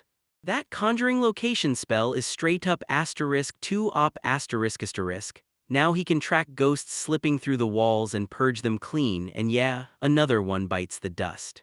Wait, what is this? A white magic stone, another rare drop. I can't believe my luck right now. His RNG is absolutely blazing. Right when he steps out of the dungeon, the guards clock that he's in a great mood. Nice one, did you snag a drop? He just smirks. Yeah, yuha, it was an amazing one. He had no clue that the useful grimoire and the magic bag he just snagged would later spark a massive uproar. Yeah, the hunt's going smooth right now, but what if everything starts to go sideways? So our boy strides up to the guild, ready to cash in and dive into science with his brand new magic bag. Yeah, but the place is packed to the brim. He's sure anyone would spot him with that op satchel, so he decides to lay low, wait out the situation, and maybe toss down some coin for fresh gear since he's already here. If you wanna make it big, you gotta roll the dice with your cash, right? Time to get that drip. He starts doing mental math, remembering those dark magic crystals were rare and sold for real money. Now he's sweating, wondering if this new white one will land the same numbers or if it's just trash you're gonna get ripped off on. Rose started spiraling. What if selling it was a huge mistake just because it could be some super rare treasure? Maybe, just maybe, she should have him show it to a blacksmith or an alchemist first and get it appraised before he does anything stupid. Yeah, forget it, he's keeping it. He shoves that shiny rock into a pouch, convinced it's nothing like a normal light magic crystal. But yeah, the second he stuffs it away, some guy named Alright shows up and our boy starts clomping up a random set of stairs, no doubt sprinting toward yet another L. And yup, there he is, face first into the bed, completely wiped out. But the guild lady snaps, I'm done with your nonsense. Now spill the tea on how you snagged those light magic crystals or I'll hex you so hard you won't see next week. Our boy flashes his sharpest smile and goes, whoa, hold up my guy, that's top secret info. If I spill my sacred magic I'll get arrested and dissected, no joke, this is a real high-level negotiation, you feel me? The guild master refuses to buy that for a second. He's like, I get it, you're keeping your cards close but we'll get the info. Then the lady straight up grabs his face like, damn, talk about being desperate for intel. So our MC has to whip up a lie on the spot. He blurts, it's just a misunderstanding, and then claims the light magic crystal was a gift. He spins this wild story about how he stepped up during that monster stampede like, boom, a friend handed it to him as a thank you, and to sell it harder he even throws in the Langford Guild's name and swears it was a goddess's blessing. Bro's bluffing skill is elite, no cap. Later he sprawls in bed, grinning like a mastermind, thinking his 500 IQ play actually hit the mark. But paranoia is creeping in. He's posted up in the tavern, scanning for us, clocking our faces everywhere, even one from the guild and some random dude in the dining hall, and that means only one thing: he's a wanted man. He's spiraling over his next move. Does he warn Elise and the squad, or does he try to take the guild down solo? And the worst part? This Wings of Light crew is hunting the same crystals, so the whole place feels like it's seconds from exploding. He burned the whole night training his magic, and now he's roaming the town like a sleep-deprived zombie. He stops dead, snatches an apple, and tries to play it cool like nobody noticed. But the vibe screams wrong. He clocks it instantly. Someone's tailing him and he's busted. He ducks into the Adventurers Guild and the place is jammed to the ceiling like it's already late even though it's barely noon. Something is definitely off. He's just standing there like, did a whole wave of orcs spawn or what? And honestly, why is everyone packed in here? He dips into the transfer monument room on the 20th floor and then it clicks like a trap just snapped shut. Wait, are you serious? Adventurers are closing in from the 20th floor monument and everyone's hunting, because my guy already knows they're coming for him. He's basically ate bait, time to bail. He sprints straight to the 19th floor, but they're still breathing down his neck, charging after him into a dungeon with almost no light, and you can tell they're high rank without even being told. He storms straight down until the 18th floor. His pursuers are seething, darkness swallowed him whole and they've got zero clue where he went. Crap, where is he hiding? But our boy can see in the dark like easy clap and he's already thinking, I'll outrun them, then circle back to the transfer monument on the 16th floor. He rockets up to the 16th floor and spots two guys already waiting. No surprise attack, just two dudes posted up like guards. He finally clicks it all together. The dungeon camp is a trap right down to the crowd and he's done wasting time. Priority 1, get the heck out. He spots another party charging down the hall and bam, fires off a galaxy brain plan. Use them as a human shield. He figures he'll just stroll right out with them, playing it cool like they happened to collide by accident. Guards are still sweeping the area, totally lost. Where did that guy vanish to? Our boy sprints like he's chasing lightning straight for the teleporter, barely brushing past the party, and the moment he's spotted the guards explode. Oi, there he is. He spins around and finds himself boxed in from every side, like the universe just slammed the door shut. But just when things start to look hopeless, his party crashes in. Elise, Rada, and Rook right on time. Rook doesn't even hesitate. He throws down with the mob like, you got an issue with us. Absolute Chad move. And Elise, bless her heart, says, all right, come on guys, let's go, because if they don't hurry, the seats at the restaurant are going to get snatched. Wei Fu's priorities are totally locked in. Later that day, they slam back into the inn. Our MC tears himself away, saying goodbye to his tiny fairy companion. Night drops like a curtain, and the great escape is about to kick off. He finally hooks up with Rada, who's been waiting on him, and he's like, all right, let's move. They burst out into the streets, and the MC already has everything stuffed into his magic bag only. Trouble's close because they're not alone. Raider, wait, you clock those three dudes creeping behind us, and our guy's instincts kick in fast. Raiders orders them straight into a dark alley, and the shadows swallow them up. The followers just march after them like mindless NPCs, lining up and falling in instantly. Then the moment their minds catch up, they realize the targets are gone and panic hits. Surprise, boom, it was a trap. His other friends were lurking in the shadows, ready to ambush the ambushers, and honestly, these guys are clutch. He yelled that they were risking everything just to help him break free. Turns out they'd all been in a meeting earlier, and once they pieced it together, the guild had the whole city locked down and slapped a bounty on his head, convinced he's sitting on the secret to light magic crystals. Every street in the city is on edge, and the guild quietly drops shady requests, stop him at any price. Turns out the guild master likes to live on the edge, and this mess is the perfect proof. We're slipping out of the city under the radar and heading straight for the Republic of Canada. But first, they've got to sprint across the main street past a checkpoint, and yeah, everyone's watching like hawks. Elise yanks Rook behind her and tells him to stay put, then slips forward to size up the scene until she spots a guard. Then she spots a dog and goes, all right, let's get that pup to cooperate. MC goes, wait, what? And yanks out her bow in one sharp move. With one jaw-dropping shot, she cuts the dog's leash like it's nothing, freeing it in an instant. Then the dog rockets off and boom, the perfect distraction is born, absolute legend. MC's a bit bummed it wasn't some insane explosion spell, but it worked, so they bolt like their lives depend on it. Meanwhile, Raidas and Natasha steer their own little army of followers, grinding through everything side by side.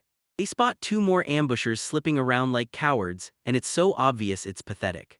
They're blown away by our MC, insisting no normal daranker could solo 20 floors and still catch Elise's attention. So yeah, he's definitely got some op skills hidden up his sleeve. They hit the rendezvous point, then realize it's another trap right on their doorstep.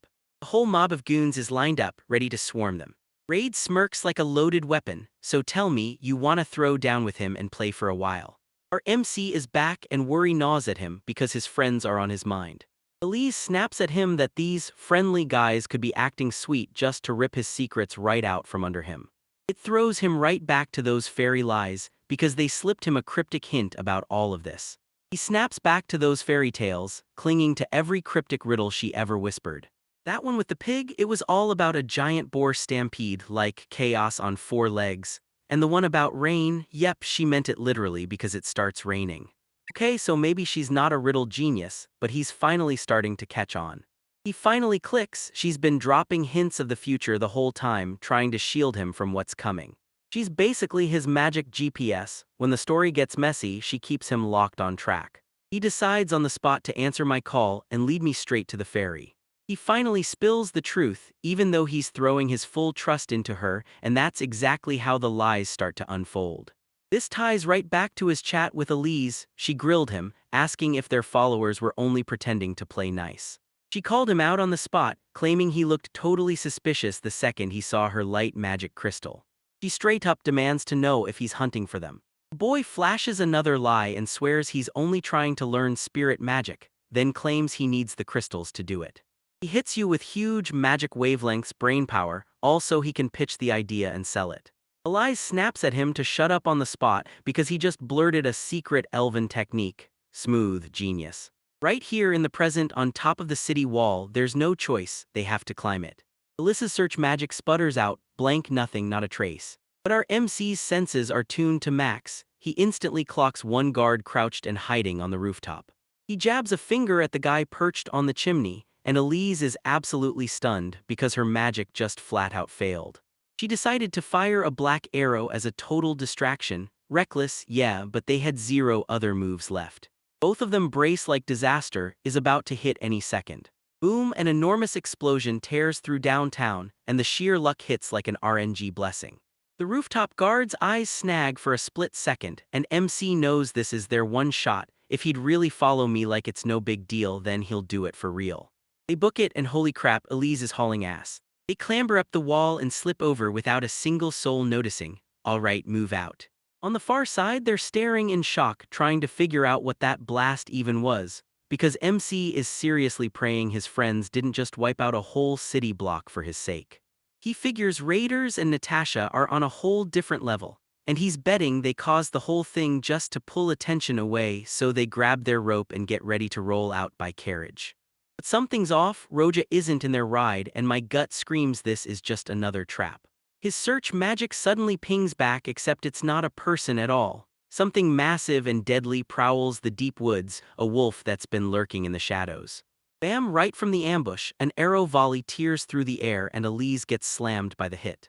A fresh barrage smashes down on them, right where they stand, trapped in the dark like prey in an ambush. Elise is in full panic mode. She's seen this exact move before. It wasn't an arrow that struck her, it was a poison dart, and the arrows were just bait to pull everyone's eyes away. She crumples to the ground, and our guy completely loses it. The wolf steps into view, and it's the mastermind behind the ambush, disguising itself as a monster to trick his search magic. Our boy snaps back and blasts it with a blazing ball of light. The wolf bolts, and right on cue, their carriage screeches to a stop with Rojasen. What happened? He yells, and our boy is screaming Elise has been poisoned. They scramble into the carriage and bolt out of there like the heat is chasing them. Elise is fading fast, this poison is high tier, and then the MC spots a box packed with antidotes. Roja tells him to grab them and use them, while she takes over the chase. And by handle, he means flipping into full beast mode, declaring, "Sorry, but I'm not going to hold back." He rips into the fight with a massive sword slash, one clean hit and every pursuer is gone. Absolute monster. But the antidote won't kick in. Ailes is so weak he can barely even lift it to his lips. MC reels back on all the kindness they've shown him and the pressure hits. He can't fail them now, it's finally time to unveil his trump card. He unleashes a holy wind, dumping every last ounce of his magic into healing her. He just keeps chanting over and over like he can't stop. The entire carriage bursts into lights like a damn Christmas tree and Roja is losing it, screaming, "What the hell?" And it actually works. By morning, the lease is completely fine and Roja is left staring in disbelief. Wait, did you just use a recovery spell? They decide to split. Roja kicks it into high gear and draws the pursuers after him, while MC and Ahil Delise vanish into the forest, tearing through the trees to get away. They hand him a pile of gear and tell him, "It's the least we can do after you saved her life." They clocked it instantly. The attack was so perfectly coordinated, it couldn't possibly be some random gang of thugs. The poison and the tactics are pure pro-level, so they're sure the guild's behind it, and they even suspect the receptionist, Alicia, is in on it too. Elise snaps her gaze to him and demands to know why he's being singled out. She lays it all out. He can wipe out deadly poison, has absurd search skills, and even cracked a brand new way to draw light magic crystals. Dude, so op he can't possibly stay a nobody. So she decides to park the interrogation for later, because friends don't pry, right? He tells them to pass his thanks to the rest of the crew. With one last wild wave, they tear apart two paths splitting on the spot. Walking alone, he sinks into a wave of nostalgia, replaying every person he's ever met, and yeah, it hurts. Yet he barrels on, scaling the jagged cliff face as he climbs higher and higher. He bursts onto the summit and stares at the ocean for the very first time. A whole new world, a brand new beginning. He's charging ahead with blazing hope. Alright, so our boy rolls up to this local spot, and the chef slaps down this huge grilled fish that looks ridiculously bustin'. This adorable waitress pops up like, "Yo, there's a trick to eating this right," and my dudes, they're locked in eyes on the food. He shoves down a massive bite and lights up. This grilled fish is so damn good they might as well be calling it Flavor Town, like he hasn't had anything this perfect in forever. Girls go wild and chug it down with one huge swig of ale. He slams it back and his eyes snap wide open like he just spotted a shiny legendary drop. Oh, that tastes delicious. That fishy punch and the ale lock together perfectly, one real ester-flavored taste explosion. She swears the mountain water around here turns their ale into pure magic, so yeah, everyone's lining up to order it. In the back, this grumpy old dwarf is fumbling through a claim that ale is for men, but a total chatty cat girl stomps in and instantly shuts him down. The dwarf isn't even mad, he's spitting truth like, "That's why our women are so fine. The ale turns them charming, plain, and simple," my guy's dropping facts. While everyone else is spiraling, our MC is soaking up the good vibes, then he bolts, cuts loose from his old party and hammers south to the port city of Ruta. And seriously, watch this kid waitress clock another shift like a legend. Flashback time, my dude had been traveling alone, camping solo, firing off that holy fire skill to slap up a monster-proof barrier just so he could finally sleep, and even with all that power he was drowning in loneliness. At last he finally storms into Ruta, grabs a room to restock and digs for intel before the next move. It's basically a giant hill turned into a whole city. He calls it the City of Slopes and Staircases. He's out sightseeing when he spots a giant fish getting dragged in. Bro, that's not fish, that's a full-on sea monster. So he swings into a shop for supplies and asks the guy if there's a boat to the next town, then the shopkeeper just shuts him down like, "Nah fam, no boats go there." Turns out this massive sea monster just devours any fishing boats that creep too close to the coastline, big-time nightmare fuel, so the MC asks how to cross the mountains illegally. But the owner slams the door on that plan too, warning that the climbing route is crawling with monsters way above their level, so yeah, looks like there's no easy escape. The guys hit him with, "Where do you think you're going?" Then point at the place and go, "This is the salt capital of the whole country and yeah, we're swimming in salt." Later, our boy is posted up by the ocean, soaking in the waves and going to town on some seriously delicious fish. He's replaying that night in the pub when he realized the cute waitress wasn't just her, she was a dwarf, and she was way older than him, then bam, plot twist. Even though he absolutely loved the place, he still had to jet the very next day, already aching for that god-tier ale. Back on the road, he spots two merchants flanked by a looming bodyguard. He peeks at the trail and his stomach drops. It's totally smashed up, like there's no way a horse could even squeeze through. That brutal climb is wrecking his stamina, and when he glances back, Ruta is nothing more than a tiny speck in the distance. The higher he climbs, the more the ground turns jagged and empty, so bleak it feels like anything with teeth or ambitions would think twice. Suddenly his gamer senses scream and he slaps his magicite, then spots a hidden beast trail. He figures it's nothing but small fry here. The border pass looks way too gnarly for any big monster to even try. Bro's getting absolutely demolished by these climbs. He's damn sure he's right on the edge of the national border now. He spots a decent-looking flat spot, finally drops down to rest and dig into lunch, then he mutters Eralden's door and hits it with a hard bam. The ground beneath him drops out in an instant, and he barely scrambles free before he faceplants into whatever that thing was. Talk about the worst luck possible. He peers into the hole he just carved and realizes that the door isn't ahead at all, it's sitting below him. He leans in and bam, there it is, a huge black stone slab choked in filthy roots and sticky grime. He pokes it and it feels like tar and scorched wood, so nasty my dude refuses to even touch it again. Then his brain starts racing. What if this is just like that fairy gate he stumbled on and something op is hiding underneath? So he takes the gamble, risks it for the biscuit, and decides to clean it up. He taps into his inner cleric and unleashes a blazing purify spell. The gunk sizzles away and boom, there's a spotless white stone monolith staring back, runes lighting up like it's alive. It looks absolutely sick. But then bam, he gets that exact boss fight is about to start feeling. He can't shake the question, why was this thing buried so deep in the first place? He slaps his hand on it and boom, the whole thing ignites like a Christmas tree, lighting up everywhere. A second later, that massive stone door grinds open and slides wide like it's been waiting for him. It spills into a super grimy staircase that drops straight into darkness. So tell me, is this a dungeon? He can't help but wonder. He's on the fence about going in, but his gut keeps screaming that something down there is tied to him, whether he's ready or not. When you're stuck, pull out your pocket-sized waifu. She's the one he yells for because he's ready to spin lies. His fairy companion suddenly appears and she's in full panic, clutching a massive potion while screaming that a girl is trapped inside and begging for help.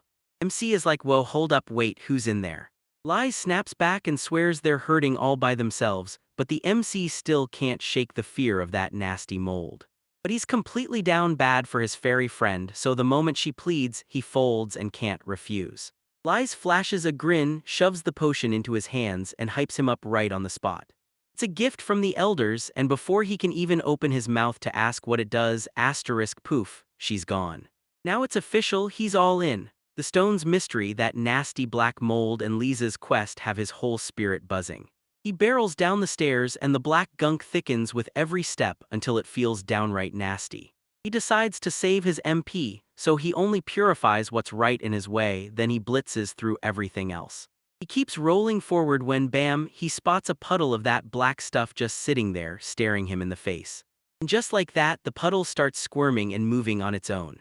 It's a slime and it rockets straight at him, forcing him to barely slip out of the way. He swings his staff and smacks it hard, but it still won't get one-shotted. Oh, this isn't your starting zone, trash, dear slime. He's struggling to push it back, and he won't let a single drop of that gunk get on him. Physical hits won't work, so he switches to magic and hurls a searing light ball straight into it.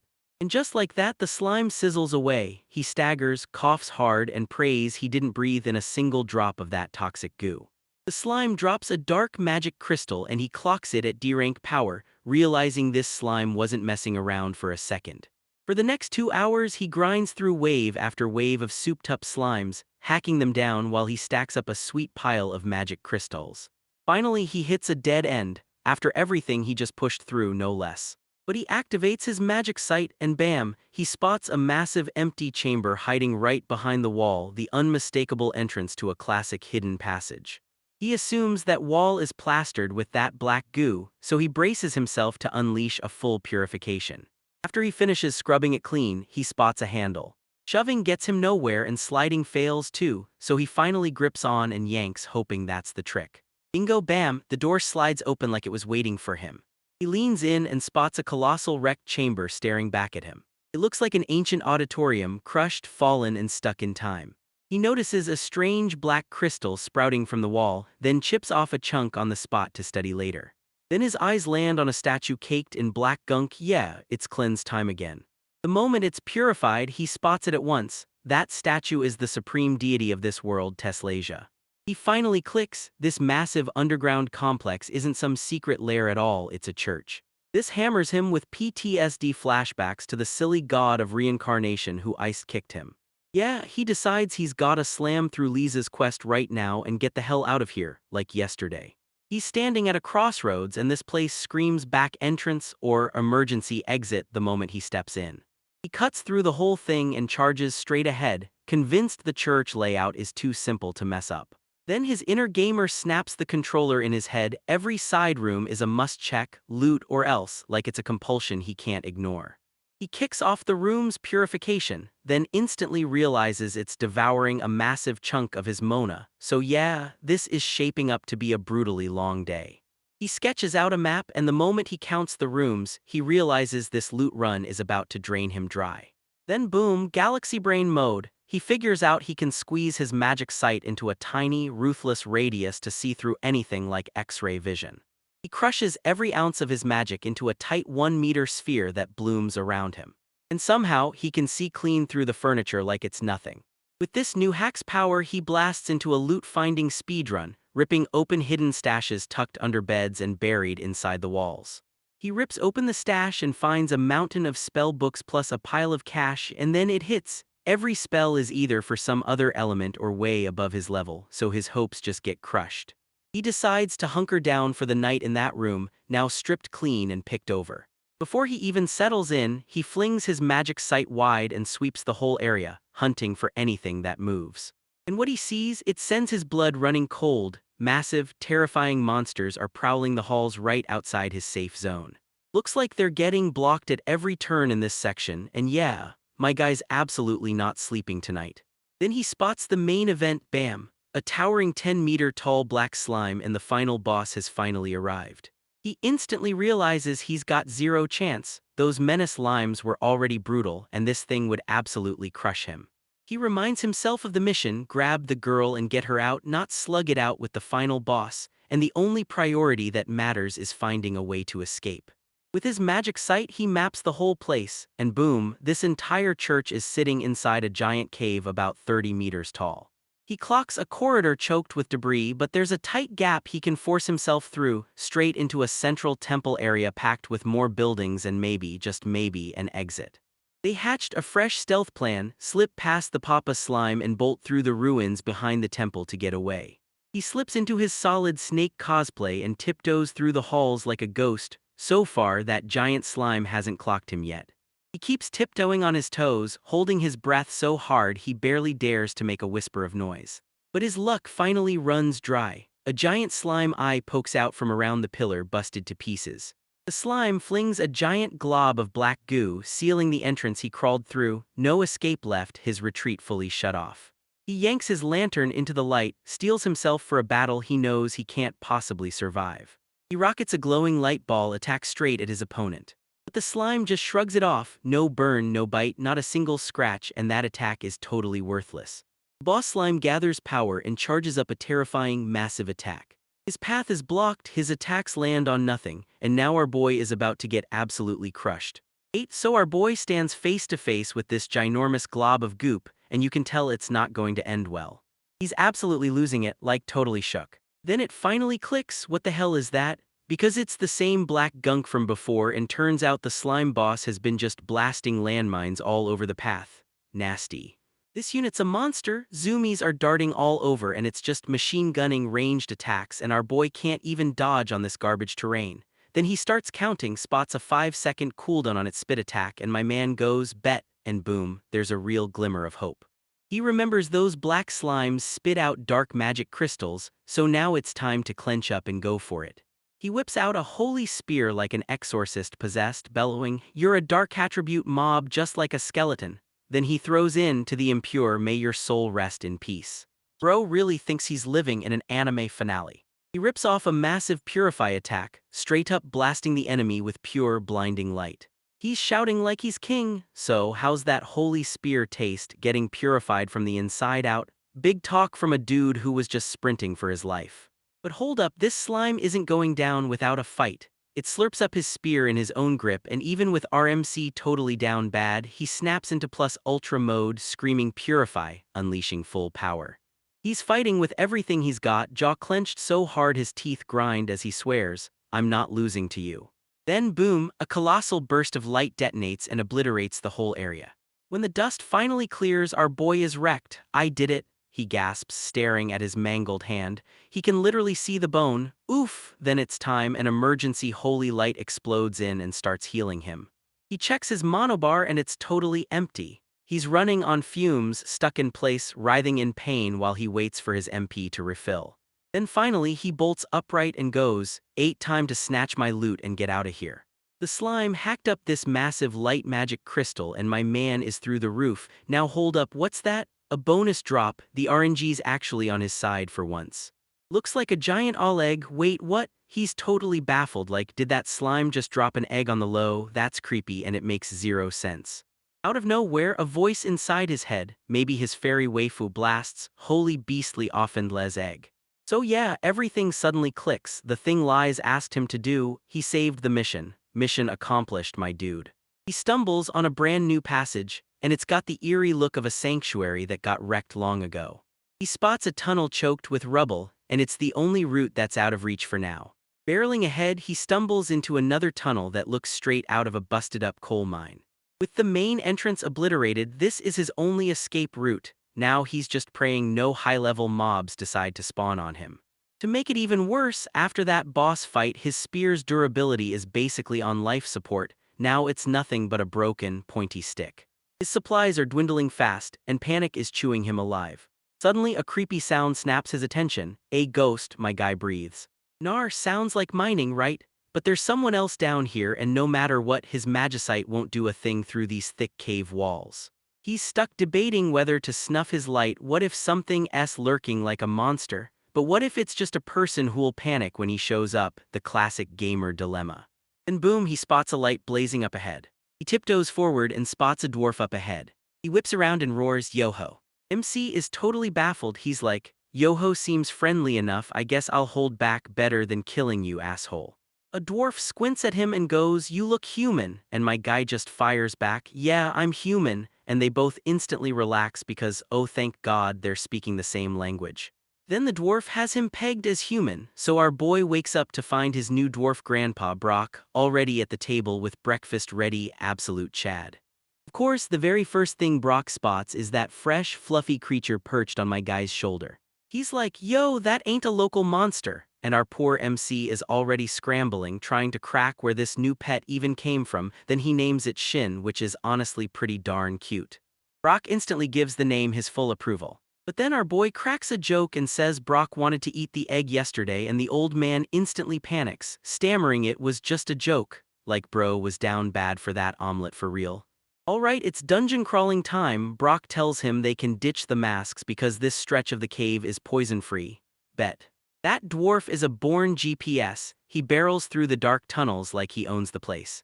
Suddenly, RMC's spidey senses start screaming. Mr. Brock senses something up ahead too, and the dwarf is like, "Whoa, nice instincts, kid." Brock isn't even breaking a sweat. He already knows exactly what's about to hit him. And surprise, there's this giant gross walking fungus thing. Our MC is like, "Bruh," because yeah, I've seen these in games, but IRL they're just straight up nasty. Mushroom mob barrels in at them and Brock shouts, "Back up." And the old man snaps into full beast mode and smashes it in one hit, wham. He's acting all chill like, "Yeah, these trash tier mobs are nothing, but we're literally cooking them up for dinner." And look at our boy, he's stunned. Wait, that's actually edible. Brock points at the ones ahead and dares him to take one out. Meanwhile, my guy's like, "I'm only 8, let's go." And he's already tripping over his own feet. First time squaring up with a fungus, I'd better watch how I swing my spear, because he's already getting way too serious over a measly mushroom. He leans down to his fluffy buddy Shin and orders him to stay right where he is. He lunges for the stab, but his spear just skitters off like it hit pure stone. Elmo, my dude straight up saying, "Nah, this plan ain't working." Mark twists around, another, beefier fungus erupts behind him and panic explodes in his chest. He keeps jabbing at it, but no matter what he does, it just won't budge. Rock just stands there and goes, "Yep, your technique is totally incompatible with this," like it's an instant deal breaker. Our boy is totally lost, grumbling that the technique he uses has been passed down for centuries. But Brock drops pure wisdom, "Fight people, not monsters," he says, like it's a lesson you carry into every battle. My guy finally clicks, oh snap, he's right. His whole fighting style is built for PvP, not PvE, and yeah, this isn't his old world anymore. The dwarf tells him, "Adapt now or you'll get wrecked later," no cap. They push forward and then, right in their ears, the sound of rushing water starts to roar. They finally spot the exit, but boom, an insane, massive underground waterfall slams right in front of it, blocking everything. His gamer brain instantly starts crunching fall damage and water pressure, then it clicks. One jump and it's game over. Alright, tell me, are we even going to survive what's coming next? Rocks like yeah start popping up in about 20 days once the water finally drops, then it's another 20 days of pure big oof. And he even whips out a magic clock thingy to shut everyone down and prove it. My guys are just relieved, he lucked out meeting Brock so they can finally chill together for the next 3 weeks. Back at base, they're about to dig into fungus steak right now. Oddly enough, it smells ridiculously good. Our boy starts panicking over what his new pet should even eat, but he's got zero clue because he adopted this whole creature without checking its diet first. SMH. Shen hands him a tiny test bite and the kid snatches it like it already has teeth, then Brock straight up calls him out for feeding it without even thinking, and yeah, total new parent L. With no other choice left, they take the risk and test whether Shen will actually chow down on that fungus steak. And wouldn't you know it, the tiny fluff ball totally annihilates it. Guess it's secretly a gourmet. Our MC takes a bite too, grimaces and calls it bland, but he still admits it's edible, like the village's everyday staple. With gratitude burning in his chest, he turns to Brock and asks, "What can I do for you in return?" Brock doesn't let it go. He remembers our boy spotting those black crystals deep in the cave, and he orders him to go grab one. My guy digs into his inventory bag and pulls out a flawless specimen like it's been waiting for this moment. Turns out Brock's been chasing these answers his whole life, and the crazy death powder is the stuff that brings the real growth to the area. He tells you that this crystal doesn't just shine, it acts like a magic superconductor, swallowing and channeling power like it was made for spells. But raw, it's insanely fragile, one tiny tap, and it shatters instantly. But the real magic sauce is this: once you stir in magic, it turns rock solid like steel. Brock sees pure potential in it, no matter how much of a pain it is to deal with. That night, he couldn't stop thinking about the crystal. Would it really bite into the undead since it's forged from death powder? And then out of nowhere, he starts coughing and blood spills everywhere. Big yikes. He starts panicking, scrambling to get himself under control, like full-on meltdown mode, bro. He suddenly realizes he's got light magic and that he's already purified death powder before, but now he's terrified. What if purifying that stuff means he leaves behind even more gunk inside his own body?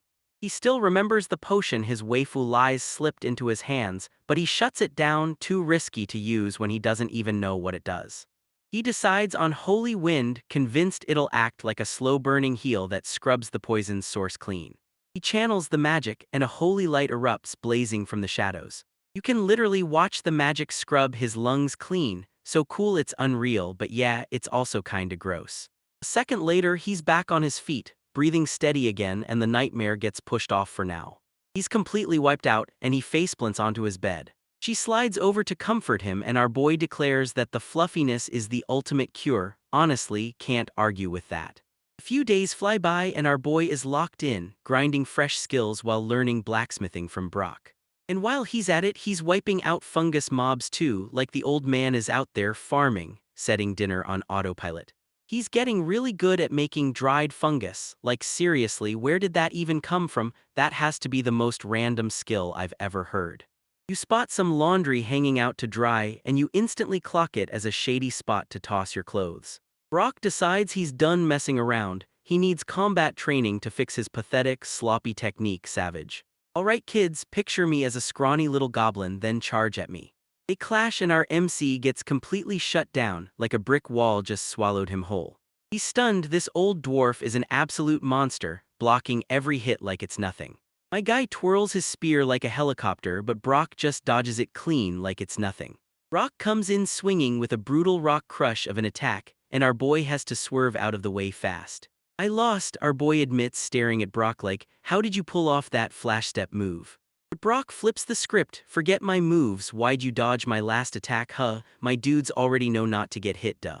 But Brock snaps at him, saying a low-rank goblin's attack wouldn't have been some big deal at all.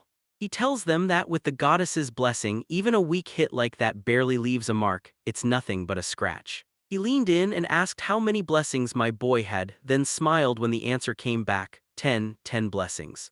So I'm supposed to stand there and let Danka Goblin's knife fall on me, while he stares at me like I just broke his mind. Brock basically goes, that's just common sense, and our MC instantly hits that my whole life was a lie moment. His PvP focus technique is all about slick dodges and one-hit kills, pure overkill, that looks amazing until it leaves him wide open to mobs here. Brock snaps at him, saying if he keeps charging in like a glass cannon, he's just going to get himself wrecked. My guy's losing his mind because he's just now getting hit with this game-changing mechanic. Right on cue, Brock starts coughing up blood again, and yeah, this is not good. He tries to brush it off, claiming there's no cure for the death powder infection. Our boy fires a question about the holy wind and Brock cuts him off, telling him it won't fully fix him and that time is running out fast. My guy straight up ignores him and then unleashes the holy wind like a boss. Brock's jaw drops, what a sick skill. And for the first time in 10 years he feels a cool new breeze hit his face as the poison finally starts to fade. Now it clicks for him, he finally gets how our boy fought through the powder and lived. And the relief hits so hard that he straight up declares he's gonna stick around for way longer. To celebrate, he promises a full-course fungus feast for dinner and our MC is not buying it at all. More mushrooms? Seriously. Meanwhile, somewhere else an entire army is losing its mind, because words hit the camp that the Demon King's forces are creeping nearby. Scouts check it and boom, everyone goes on full alert. They lock onto their target. And it's not some swarm at all, just one massive demon beast, nothing like the horde they were expecting, and man, this thing looks brutal. They slap the moment in front of him, time to tear open the fight and draw the holy sword. The beast locks onto them and bellows like thunder, and the front line snaps into a shield wall without wasting a second. Backline mages start bombarding the field with buff spells like they're grinding for a boss fight. An archer looses a magically charged arrow and lets out a wild scream, like it's meant to shake the world. Yeah bro, he's losing it, screaming like his lungs are on fire. But the arrow snaps off the demon's skin like it hit steel, damage 0. The beast lashes out, slashes the knight mid-swing and drops him out of the fight in a split second. People are screaming for the saint to heal them, but she snaps back that she can't use her healing magic right now, she won't explain why. An ancient bishop has to rush in and nail the down knight with a bigger heal, saving the move at the last second. Panic snaps in the second they realize their attacks do nothing, because the enemy is on a whole different level, even with their goddess blessings.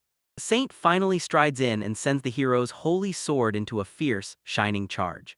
He blasts into his full power, screaming, I can do it. He barrels in, still screaming his head off, and somehow slams in a brutal, solid hit. The sword screams through the beast like lightning, carving its way clean through. With the monster bleeding out, the saint snaps into action and unleashes her ultimate strike, Purify. The demon doggo gets obliterated, vaporized by a blazing pillar of holy light. And just like that, the monster gets smashed, and it's GG. Turns out the saint couldn't heal earlier because she'd been hoarding every drop of mana for one giant purification spell, and now the spell's done so she's stuck on cooldown. Back with our MC, Brock is finally steering him out of the cave and laying out the way forward. And right before he goes, he slips our boy a final parting gift. It's a letter meant for his son Kevin, all the way in the city of El Norn, the kind of classic fetch quest that kicks off the whole adventure. They share one last goodbye and Brock leans in, wishing Shenwell and him the best as they part ways. Our boy finally bursts out of that cave and boom, 2 moons hang overhead while a gigantic waterfall roars right in front of him. What the hell, it's straight up Niagara Falls big. He spots the cave entrance across the gap and at last he's free. With one last farewell he yells at his friend Mr. Brock, I'll remember that voice, because yeah, the bromance is real.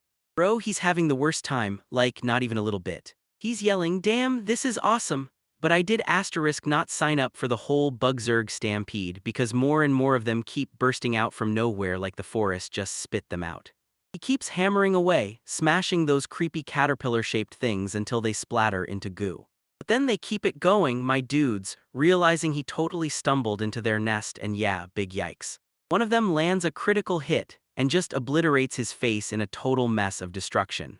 He's totally repulsed, hammering the purify button in his mind, praying he just kept walking. Finally, dude bursts out of that nightmare cave and soaks up the sun like a lizard on a hot rock, totally fresh, and even his little fluffballchen gets its first taste of sunlight. Orwa. But there's zero time to relax, they've gotta keep sprinting, and then he spots a massive 50-centimeter caterpillar just vibing on a leaf like it owns the place. Our boy immediately spirals into overthinking, should I fight it? Then shuts it down like, nah, I'm a pacifist, I'm not throwing hands with everyone I meet. But the bug makes the first move and boom, it's go time. He clocks it right then. Even if it looks like trash tier trash, that thing is still a monster. He's convinced this is the perfect moment to swing his brand new spear, especially after that old one got smashed to pieces. He's like, alright, let's do this, and then bam, this horrible feeling hits him. Wait, don't tell me that was an entire insect colony he just aggroed. Yep, he completely freaked out and started raining light blasts everywhere like a disco ball of doom. Now he's fleeing for his life, fully realizing he's basically kicked on a hunt me system between him and every insect in this forest. Seriously, dude, you've gotta learn to chill. Somehow my guy stumbles onto the main road at last, finally free from the buckbacalypse. Boldly, he decides to leave a clear trail so he won't lose his way. Honestly, it might be the smartest move he's made all day. He spots a village on the horizon just like old man Brock said, and the memory hits. Brock's dwarf buddy shoved him a boatload of dried fungus for the road. Old man Brock clocked it instantly, his eyes sharp as blades, because that magic bag didn't fit the size of my guy's backpack at all for a lone adventurer. Brock is on a whole other level, man. He even told our boy to haul a normal-sized bag so no one would clock him, and once he takes that advice, he finally strolls right into Tanla village. He thought he'd stumble into some tiny village, but the moment he gets there, the whole place is buzzing like crazy. He's staring at those tough dwarf-style buildings, then he decides to hunt down an inn first, so he can explore right after. Then out of nowhere, this wild, mouth-watering smell hits meat. After living on nothing but fungus, my man is absolutely down bad for some real food. He strides into a tavern with his little fluffball in tow and demands a table.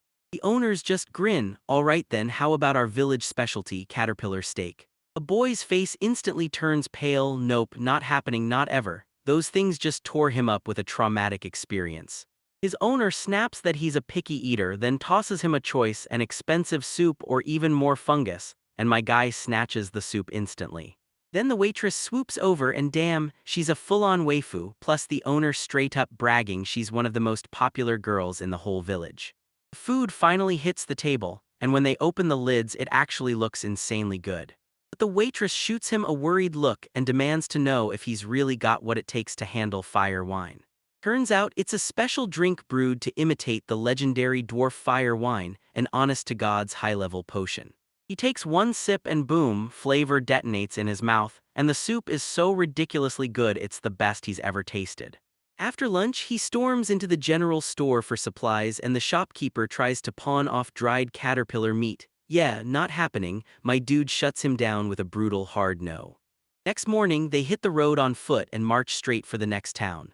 He can't stop replaying that legendary dwarven drink in his head, swearing he'll track down the real things someday. Then it hits him, there it is, the city of El Norn, and holy crap, it's absolutely massive. Out here the fields stay spotless, so you know the monster extermination game hits hard. He steps in completely stunned by the sleek city and non-stop energy, and when Brock's map drops into his hands, he grips it like it's his way out. And realizes it's totally pointless, a lazy scribble in a city packed with a million buildings. This is going to drag on forever. He has to choke down his pride and hardscrabble his way to a street vendor for directions. Right after he finally gets help, some random dude barrels into him and starts screaming beef, yelling that our MC never apologized. The crowd suddenly swells, all eyes locked on him, demanding to know what's going on. It's a brutal 3-on-1. Three rough-looking adventurers are about to pile on some poor guy, and our MC is standing there, weighing whether to step in. One of them shouts, "Bring it on," and rockets forward into the fight, only to get absolutely wrecked by some random who slipped out of nowhere and nailed him with a one-shot KO. A red-headed girl strides up, snaps at the troublemakers to get lost or she'll stuff them into a barrel, and honestly, what a chadette. Our boy just freezes in place, jaw dropped, because this city feels like it's operating on a whole other level of crazy.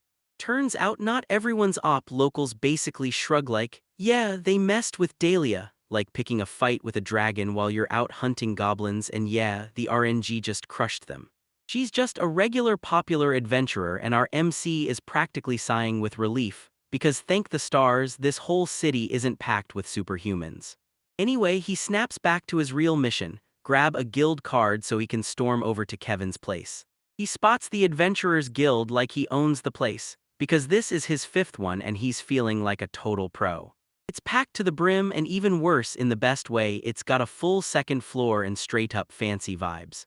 He strides up to the counter to register as a brand new adventurer. He's got paranoia running wild, scrambling to cover the fact that he's a runaway from Elm, so he makes one brutal choice: wipe the slate clean and start completely fresh.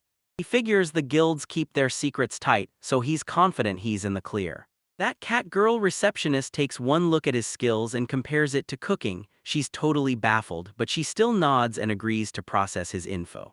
A seasoned adventurer overhears it, leans in, and tells her to drop it, because that real threat is on the rookie's own shoulders, and that guy's the one to blame. He flashes a quick wave, then slips away into the distance. Then the boy blurts out, "Wait, do I have to register my pet?" With his fresh guild card clutched in his hand, he's finally set to hunt down Kevin. He tracks the map straight to the rich district. These walls are colossal, there's no mistaking it, this is where the nobles live. He spots a badass dragon statue right on the house. This isn't some little house, it's a full-on castle. Like, what the hell? So, is Kevin guy actually a nobleman or what? The gate swings open, and with shaky nerves he slips inside. It doesn't feel like a noble's house at all, it feels like a fortress. He raps hard on the door. He steps in, and a bunny maid greets him with a dazzling smile. Bro, my man's brain just fried itself over a bunny, like he made it, and that's peak ice guy culture right there. He stammers that he's come to deliver a letter to Kevin. When she asks who it's from, he leans in and says it's from a dwarf named Brock. That's the magic word, and just like that, she swings the door open and lets him in. This whole thing screams not right, but he still follows her inside. As they climb the stairs, they pass another adventurer, and he snaps at him, calling him a total newcomer. Mimi, the maid, whisks him down to the master's office and loudly calls out his arrival. The dude at the desk looks 8, so our boy and his fluffy little sidekick are touring their brand new place, and holy hell, this room is straight up awesome. It's cleaner than any mangy deer den he's ever crashed in, and he swears this used to be a rich noble's crib.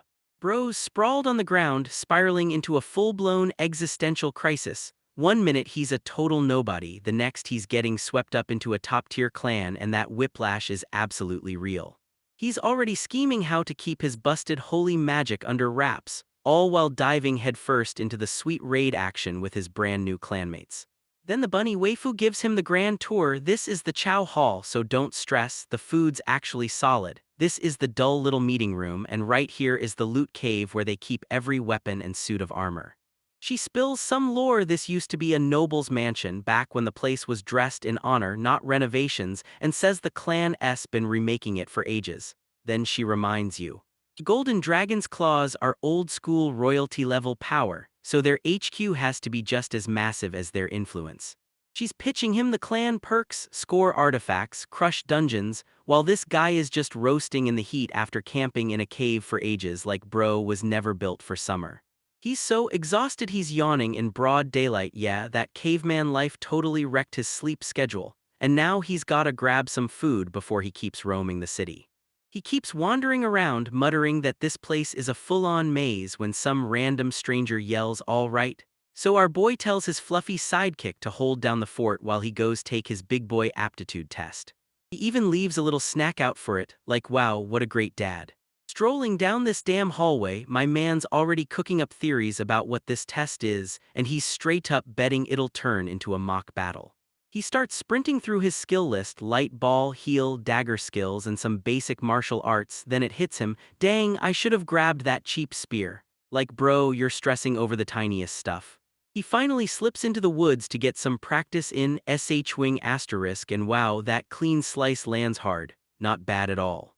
He's testing this brand new obsidian dagger, only it takes a second to power up and it gulps Mona like crazy, so he has to nail the timing or he'll get caught with no juice halfway through a swing.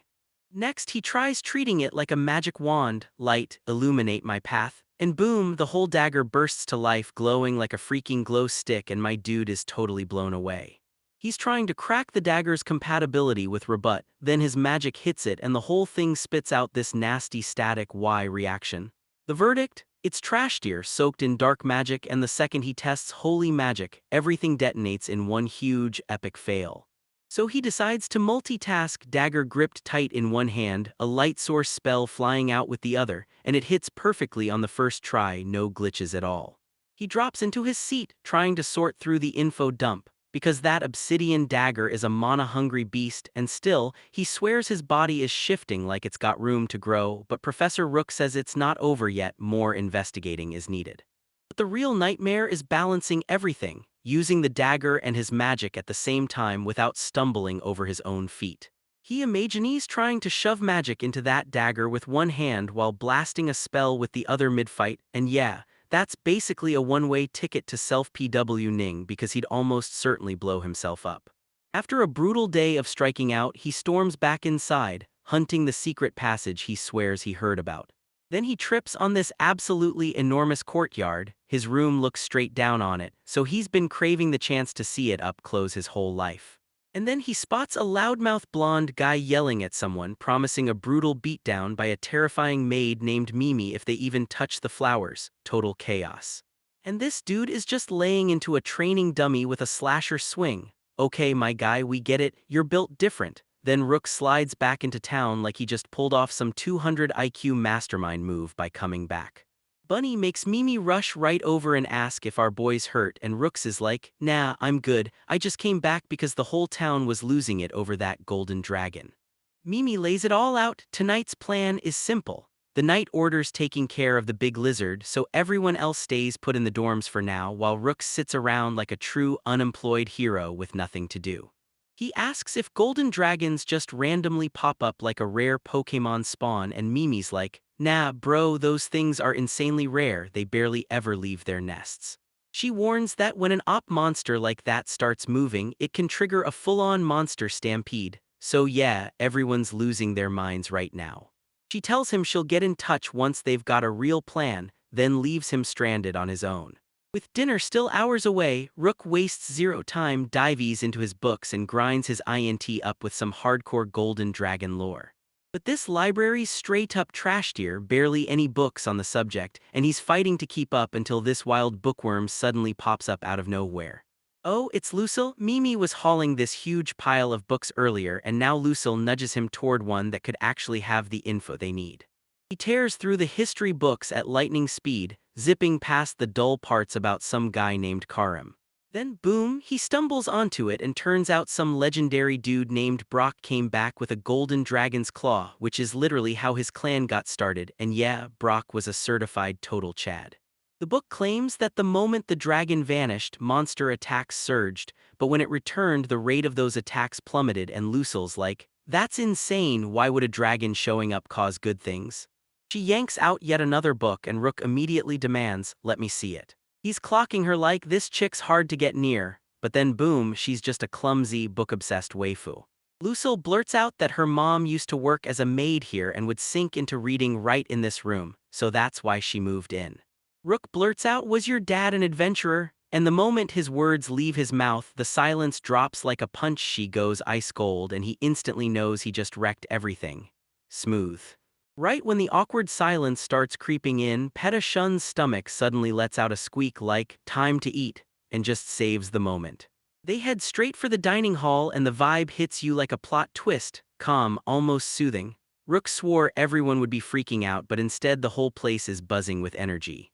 His party members whip around, stunned to see Lucille show up, then Lucille's right there and he shrugs like it's nothing. Yeah, I invited her, we were researching. Rook blurts out that the second the dragon swooped over his head, he fully panicked like, I'm about to get deleted for real. His party is fuming, while they were trapped in that forest they missed his calls.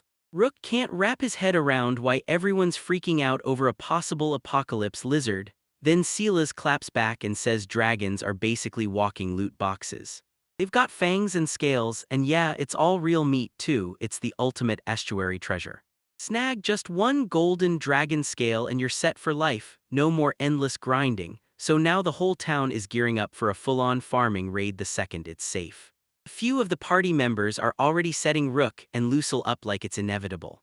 The adventurers are buzzing, plotting their search routes like pros, while our boy feels a little too tipsy and decides to bounce right out. He's thinking, if I keep drinking, I'm gonna wake up way too hungover to even hit the loot hunt tomorrow.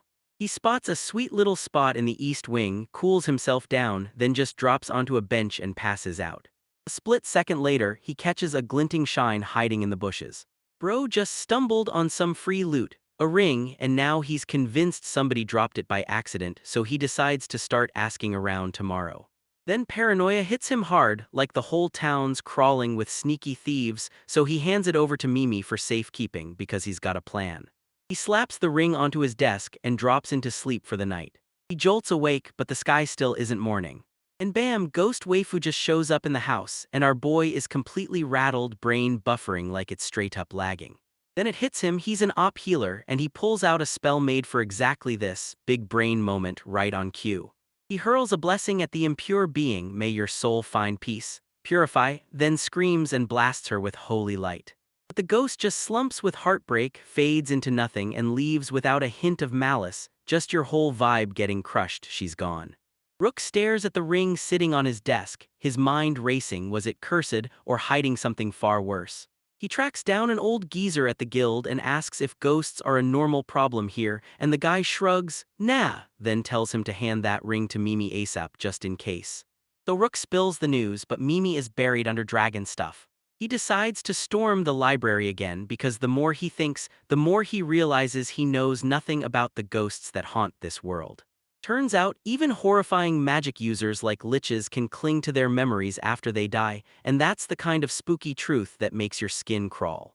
He replays the ghost she saw, and somehow it doesn't feel evil or vengeful, more like a lingering spirit that can't quite let go. That night she's back and he wastes no time, straight up asking, yo, you got business with me or what? She glides through the door like it's nothing and he's frozen, like, wait, how is she hearing me if she can't even stay in the room? He casts a detection spell and spots her waiting right outside for him. He's like, that ring's gotta be the key, snatches it and then commits. He's following her into the unknown because this is straight up a ghost escort mission. He drags him straight into the courtyard. Then she drifts toward the east wing and disappears like the floor swallowed her whole. Rook fires off his skills and spots a hidden cavity beneath the ground, a secret room no one knew was there. He spots a loose block sitting on the pedestal and shoves it hard. A hidden secret passage, then you spot it, a ladder dropping straight into the pitch-black darkness. He ignites the path and sprints after the ghost, deep into a long-forgotten tunnel. It drags on forever, stretching clear across town and then out to the west. They blaze through the tunnel's last stretch and slam into a massive iron door at the end. He's sure this is the end of the road, like the final stop, maybe the only escape route left. He scrambles up the next ladder, kills his light for safety, and keeps moving. He shoves open the hatch at the top. He taps into his micro skill, scans for enemies, and when the coast is finally clear, he springs out. He stumbles out into the night, staring up at a sky packed with stars. He whips his head around, trying to pin down exactly where the heck he ended up. It's this gigantic 4-story mansion, packed inside towering walls. Bro really thinks it's a haunted house waiting to scare someone. Once more, using micro again, he spots a whole swarm inside and guards packed outside even when the night falls hard. This place is locked down like a fortress. He realizes barging in is a death wish and bails fast, sorry ghost girl, but this is way too risky. The very next day, he's running on pure exhaustion after that ghost adventure, completely wrecked. He sprints west for a couple of kilometers, hunting the mansion like it might be right around the corner. And there it is, this huge estate, guards posted at the gate like it's untouchable, and you just no asterisk it belongs to some filthy rich noble. He's just standing there scratching his head like, whose crib is this supposed to be? Later, he's chowing down with his crew when Silas suddenly drops the bomb. This has got to be the Lord's mansion, Duke Sumer's place. They drag him over the coals for hunting loot in the noble district, but he keeps his cool like nothing can touch him. He discovers the entire town's locked down over a dragon, yet somehow adventurers are still out there grinding for drops. Then Silas finally connects the dots. Turns out the clan hall sits right on the Duke's old land. Turns out the old clan master and the former lord were best buddies, which is exactly how they pulled off getting that estate. So yeah, an underground escape route actually makes perfect sense.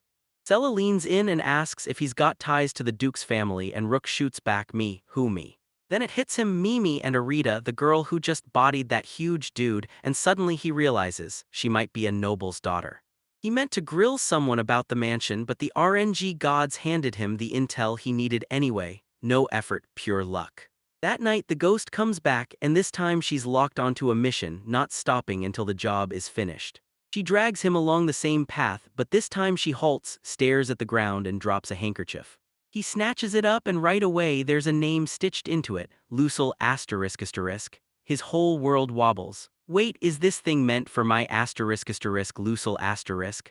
He starts snapping the pieces into place. Lucille's mom was a maid here, and she never knew her dad, so what if he was tied to the Sumer family? Because this isn't just a mystery anymore, it's turning into a full-blown conspiracy.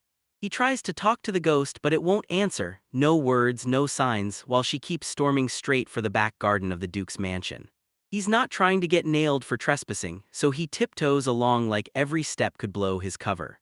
The ghost drags him straight to a gazebo. It's the exact same design as the one back at the clan hall. Then the ghost slips right through the floor and vanishes, and she pushes him to go looking for what she wants.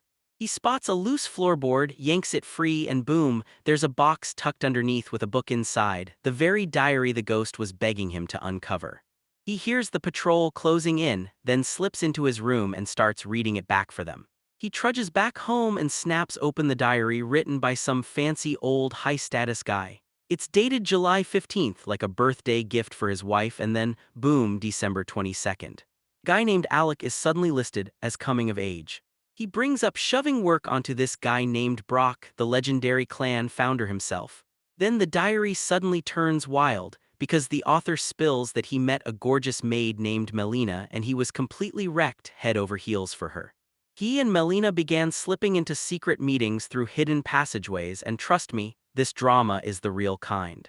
Then boom, Melina discovered she was pregnant with a daughter, and if word leaked out, it would spark a brutal succession crisis overnight. On April 2, the diary spills it. The baby's name is Lucille, and bro, the ghost's mission is clear now. She wants the real Lucille to finally learn who her father really is. Sumer is the author, and that's where the whole story ends. Rook is so locked in that he doesn't even notice dawn creeping in. The sun's already up, and now sleep is out of reach. He rockets back to the library. He spots it, an entry saying Duke Sumer died on April 5th, only 3 days after he'd written that final diary note. So the Duke died before he could ever make Lucille official as his daughter, and Melina had to scramble, along with baby Lucille's existence, just to dodge the fallout. And maybe Melina died without ever spilling the truth to Lucille, because right now he's clutching the key to the entire mess. Yeah, he's torn to pieces should he confess to Lucille, or would that spark a total scandal that blows everything up for her? I'm just telling her, hey, I followed your mom's ghost sounds, and that's so wild it'll make the diary feel fake. He decides he has to come clean and spill the whole truth. Then, right on cue, Lucille pops up behind him and demands, so what do you need to explain? Perfect timing. He's completely flustered and she's like, dude, you're pacing through the archives at dawn, so yeah, something's going on. Then she asks if he's found something he needs to show her. He grabs a seat for her and unloads the whole wild story, one breath at a time. She takes the news way better than anyone would expect, shrugging like, of course he'd hesitate, sharing something this insane feels terrifying. He tells her he's thrilled she finally understands, so her mother can truly rest in peace. And Lucille just deadpans, hey, don't you go and off my mom like that.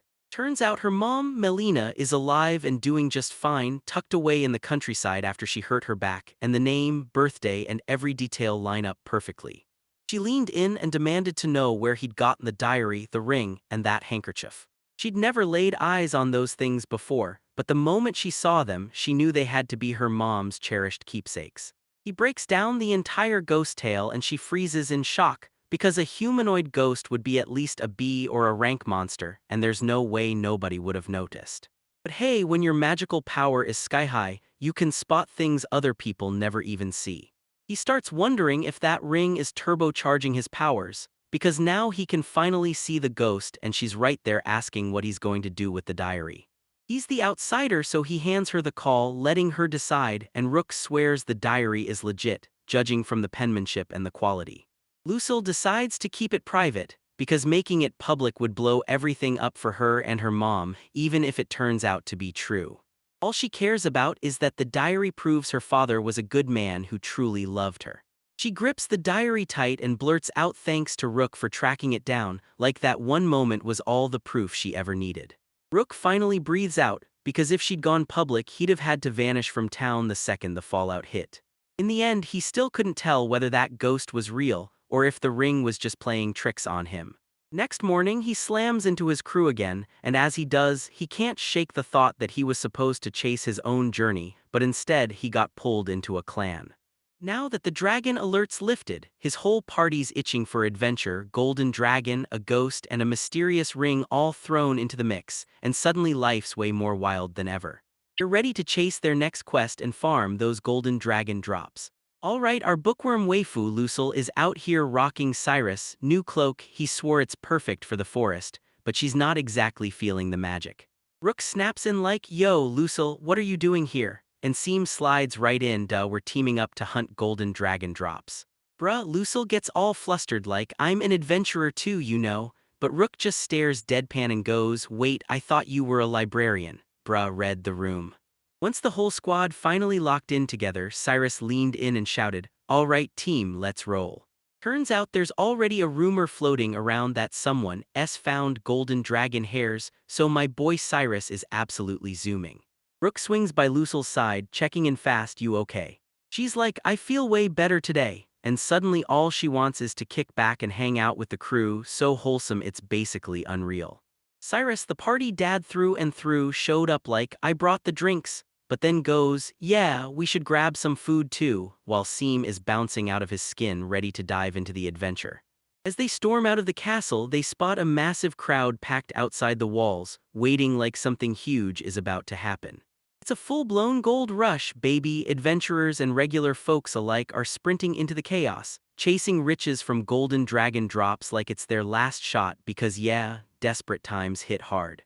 Someone shouts, "I found something," and our boy instantly assumes they're farming the exact same items. Cyrus shrugs, "Nah, saying no is just an honest mistake, and nothing's gonna hit this close to town." You can tell he's cranking up the speed anyway. Cyrus then spills some serious lore. Just a few strands of golden dragon hair are straight up broken because that stuff shrugs off fire, magic, and even blades. Lucille, our resident nerd, leans in and declares that monster materials can slap special effects onto your gear. She's basically screaming that this stuff is a national treasure that supercharges your stats like crazy, and just like that, our boy Rook gets hyped, realizing he's gonna need top-tier gear if he wants to keep leveling up. And yeah, he's sweating like crazy, because the idea of his gear enhancement bombing scares the hell out of him.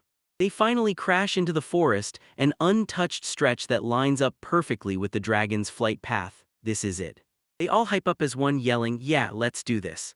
And then reality smacks them in the face. They're out here jabbing bushes with sticks and swinging at random patches of grass like it's supposed to work. Total noob energy. Cyrus searches his heart out and finds absolutely nothing. Seam starts getting loud, whining that it's boring, and Cyrus just grabs him like, "Bro, don't be shouting in the forest."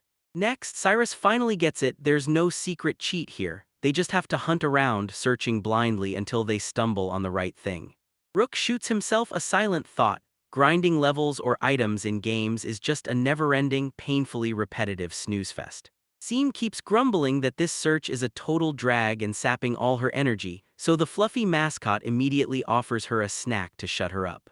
One bite, boom, she's smiling again, already asking Shin if it's tasty, and yeah, she's insanely easy to please. When Cyrus spots this, he yells for a snack break, then pulls out a stack of blazing fire cheese sandwiches he scored from a merchant he swears by. Everyone groans at how brutal this job is, but hey, at least the cheese makes it worth it. Lucille leans in and asks how huge the dragon's scales are, and Seam drops a wild detail. Brock, their former master, once crawled into the dragon's nest when it was completely empty. Hold up, why don't we just head to the nest? Sierra snaps back instantly, warning that the place is crawling with monsters that hit like a truck, so we absolutely can't go there. Lucille adds, and trust me, tagging a golden dragon is like daring the universe to erase your whole nation from the map. Big yikes. Rook clocks that keeping the nest's location secret was the ultimate Chad move, so noobs can't rush in and get themselves killed. After the break, it's straight back to the grind, and they're still hunting down Jack Squaw, no end in sight. Rook decides it's time to unleash his secret skill, Magalocation, and he tries to cast it so softly, so stealthily that nobody even notices. By shrinking the range, he can zoom in and scan distant spots with razor-sharp detail. Lucille catches him and demands what he's doing, then he dodges the question and blurts, just thought if I waved my hand I'd sense something, bro, real smooth. But when he digs through everything and finds nothing, that emptiness hits like a crushing weight. Suddenly, a ping flashes from way up there in the tree. He swivels and yells, Cyrus, tell me, did you find something? The entire crew cranes their necks, and up above, right there, something glints like pure gold, bright and shiny as hell. It's go time. Cyrus, the tank of the squad, instantly charges up that tree like an absolute beast. She couldn't hide it. She looked him over the first time she saw him and swore he finally looked like a real adventurer. He **TS his way through, snatches the item and darts back down. He holds it up like he's showing off treasure, then she realizes it's golden hair from the golden dragon and Cyrus can't even process it. Fully shocked, they really hit the jackpot.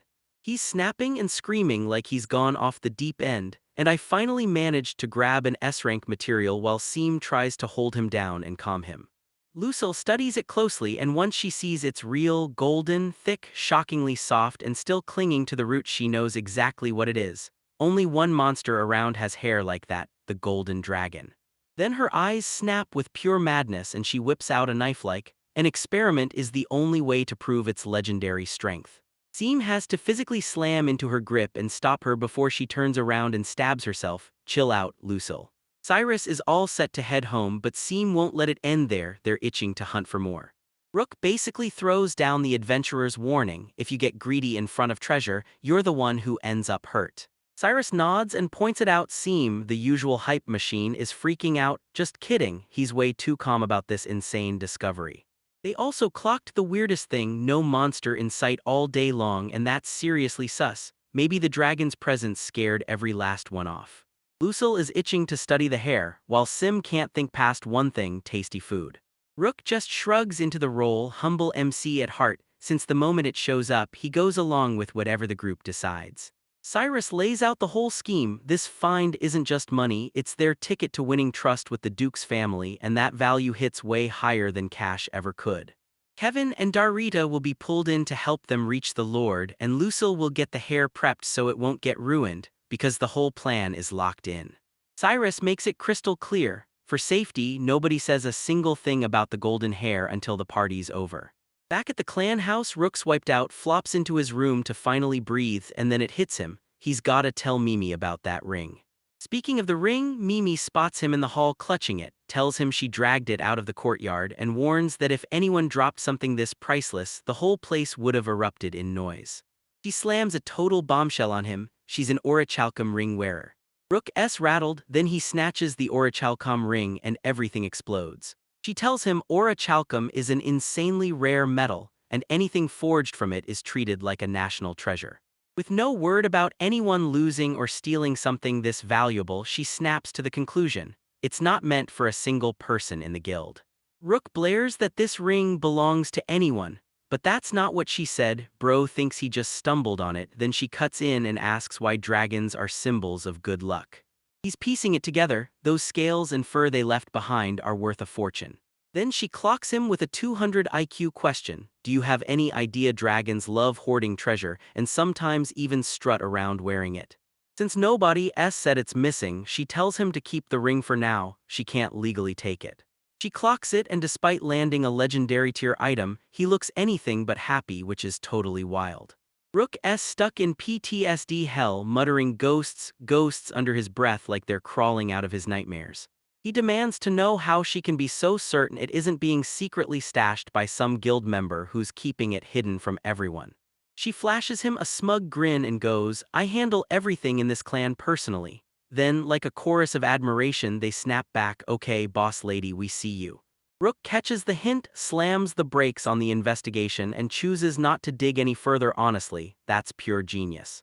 Later in his room, he's locked on the legendary ring of Orichakem, convinced it's got a busted special effect, one that could supercharge his magic or crank up his defense.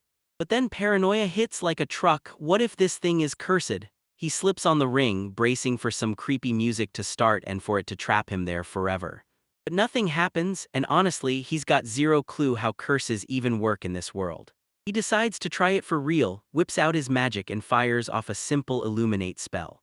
And damn, his magic control feels way smoother than ever, but without the ring, it suddenly drags and turns sluggish. So that ring sharpens his magic control nice, but he can't help wondering what else it can do, especially after the ghost he just saw. He cranks up the power and unleashes an even bigger spell, holy light blazing out. His power didn't shift at all, but that healing spell hit harder, and casting it felt ridiculously easy. He starts scribbling notes like a total nerd, piecing it together that the ring cranks up stats tied to spirit, magic, and even mana control, and yeah, it's a massive buff. He figures that to crank up his holy magic, he'll probably have to boost his piety stat, maybe by praying at a church, but he's definitely not diving into all that religious business right now. Instead, he starts tinkering with fresh spells, Holy Earth and Magalocation. He realizes his max mana just got a massive upgrade, making a holy stone used to drain half his mana, but now it chews up only a quarter and yeah, he's officially op. Then it slams into him, oh no. He realizes he never summoned Lies in ages and now she's about to get insanely sulky. He calls her in, and yep, she comes storming over furious. But our boy Rook's got the cheat code. He flashes a bribe, slides her the sweets he snatched up, drops a sincere apology, and just like that, she's forgiving him like it's nothing. Sim tactics for the win. He stuffs Shin full of food while spinning lies, and then all three dig in and chow down. He's spinning lies again, claiming the dragon warned her not to pick a fight because it's on duty right now. This messes with his brain, dragons clocking in for jobs, trading fire for punches like they've got a shift to finish, and he can't stop picturing dragon office workers and boxers in ties. Lies finally gets it, don't pick a fight with a dragon that could one-punch you into oblivion. Rook's grinning like crazy because they're finally not about to fight anyone. Suddenly, Seaman and another girl smash into his room right as he's chatting with his fairy. Panic detonates instantly. He was so locked in on the ring that he totally forgot to lock the door. Now he's been caught, his lies fall apart, and it's like time's up, boom, he vanishes. They act like they're losing it, screaming at the fairy, then Rook just plays clueless and blurts, "Fairy, what are you talking about? It's just me and Chin here." Seam swears a fairy stared her down and said hello, while Rook cranks up the gaslighting, insisting it must be that mischievous ghost roaming his room. Out of nowhere, he calls it quits, and just like that, everyone scrambles to hit the after-party.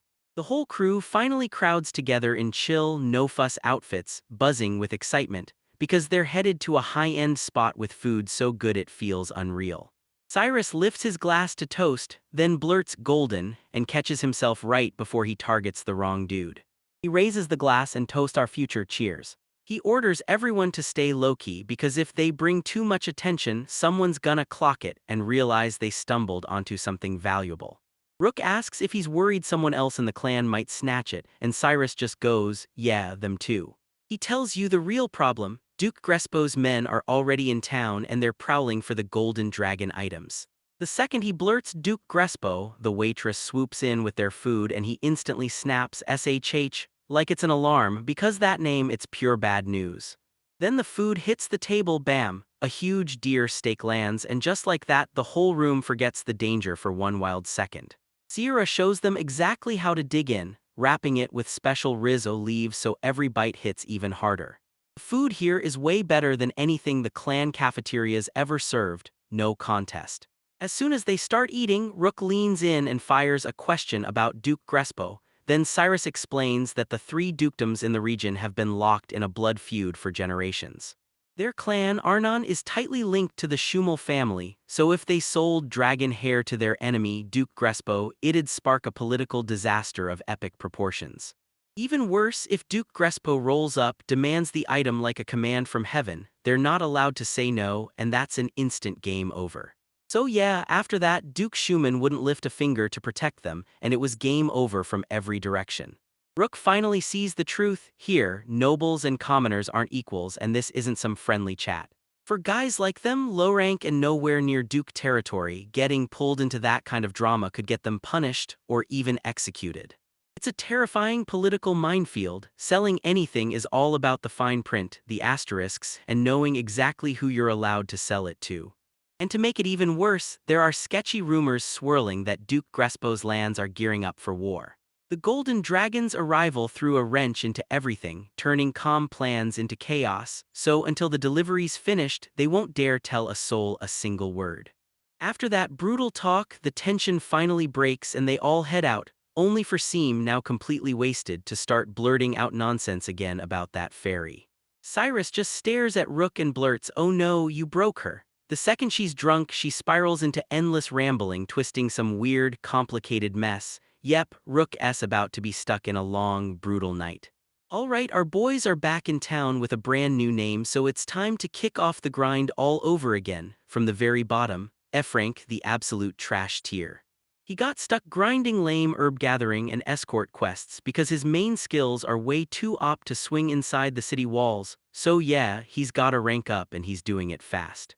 He slides up to the quest board, snatches one, and boom, the guild receptionist gives him the cold side-eye like, "Wait, you're the new guy," and our boy quickly confirms it. Then she spots it, boom, the golden dragon claw emblem on his gear, and her whole body jolts, a dragon mark on an F rank. She's trying to figure out how this noob is dripping with that insane style while our boy stays calm like, "Yeah, I've got a special connection, you know how it goes." Either way, the cat girl is totally baffled. She tells him to stay sharp, and just like that, our guy kicks off his F-rank life by taking quests all over the city. That night, my dude's off on his own side quest, slipping into a spooky underground passage he stumbled on, telling himself the ghost stuff is done, but curiosity's got him by the collar. He reaches an iron door, flashes a phantom thief trick with magic to peek inside, then unlocks it like it's nothing, bet. Turns out there's a huge waterway carving right under the city, pretty cool, sure, but it's not the epic dungeon he was craving. The whole exploration wraps up way too fast, and yeah, it feels kinda disappointing, but honestly, it still had its own vibe. He figures out the next move, he's gonna get that mysterious ring appraised. Meanwhile, halfway across the world, the real hero party is locked in front of the final boss, eyes on the demon lord's castle, they whisper, staring at that floating fortress of doom hanging in the sky. The squad's all tense like, "Wait, how are we even supposed to get up there?" "Yeah, they're telling us to climb that." Some are betting everything on an old legend, one that swears there's a hidden route leading straight to the top. Yeah, this is a story that's been around for centuries. No joke, they're straight up risking everything on some ancient folklore.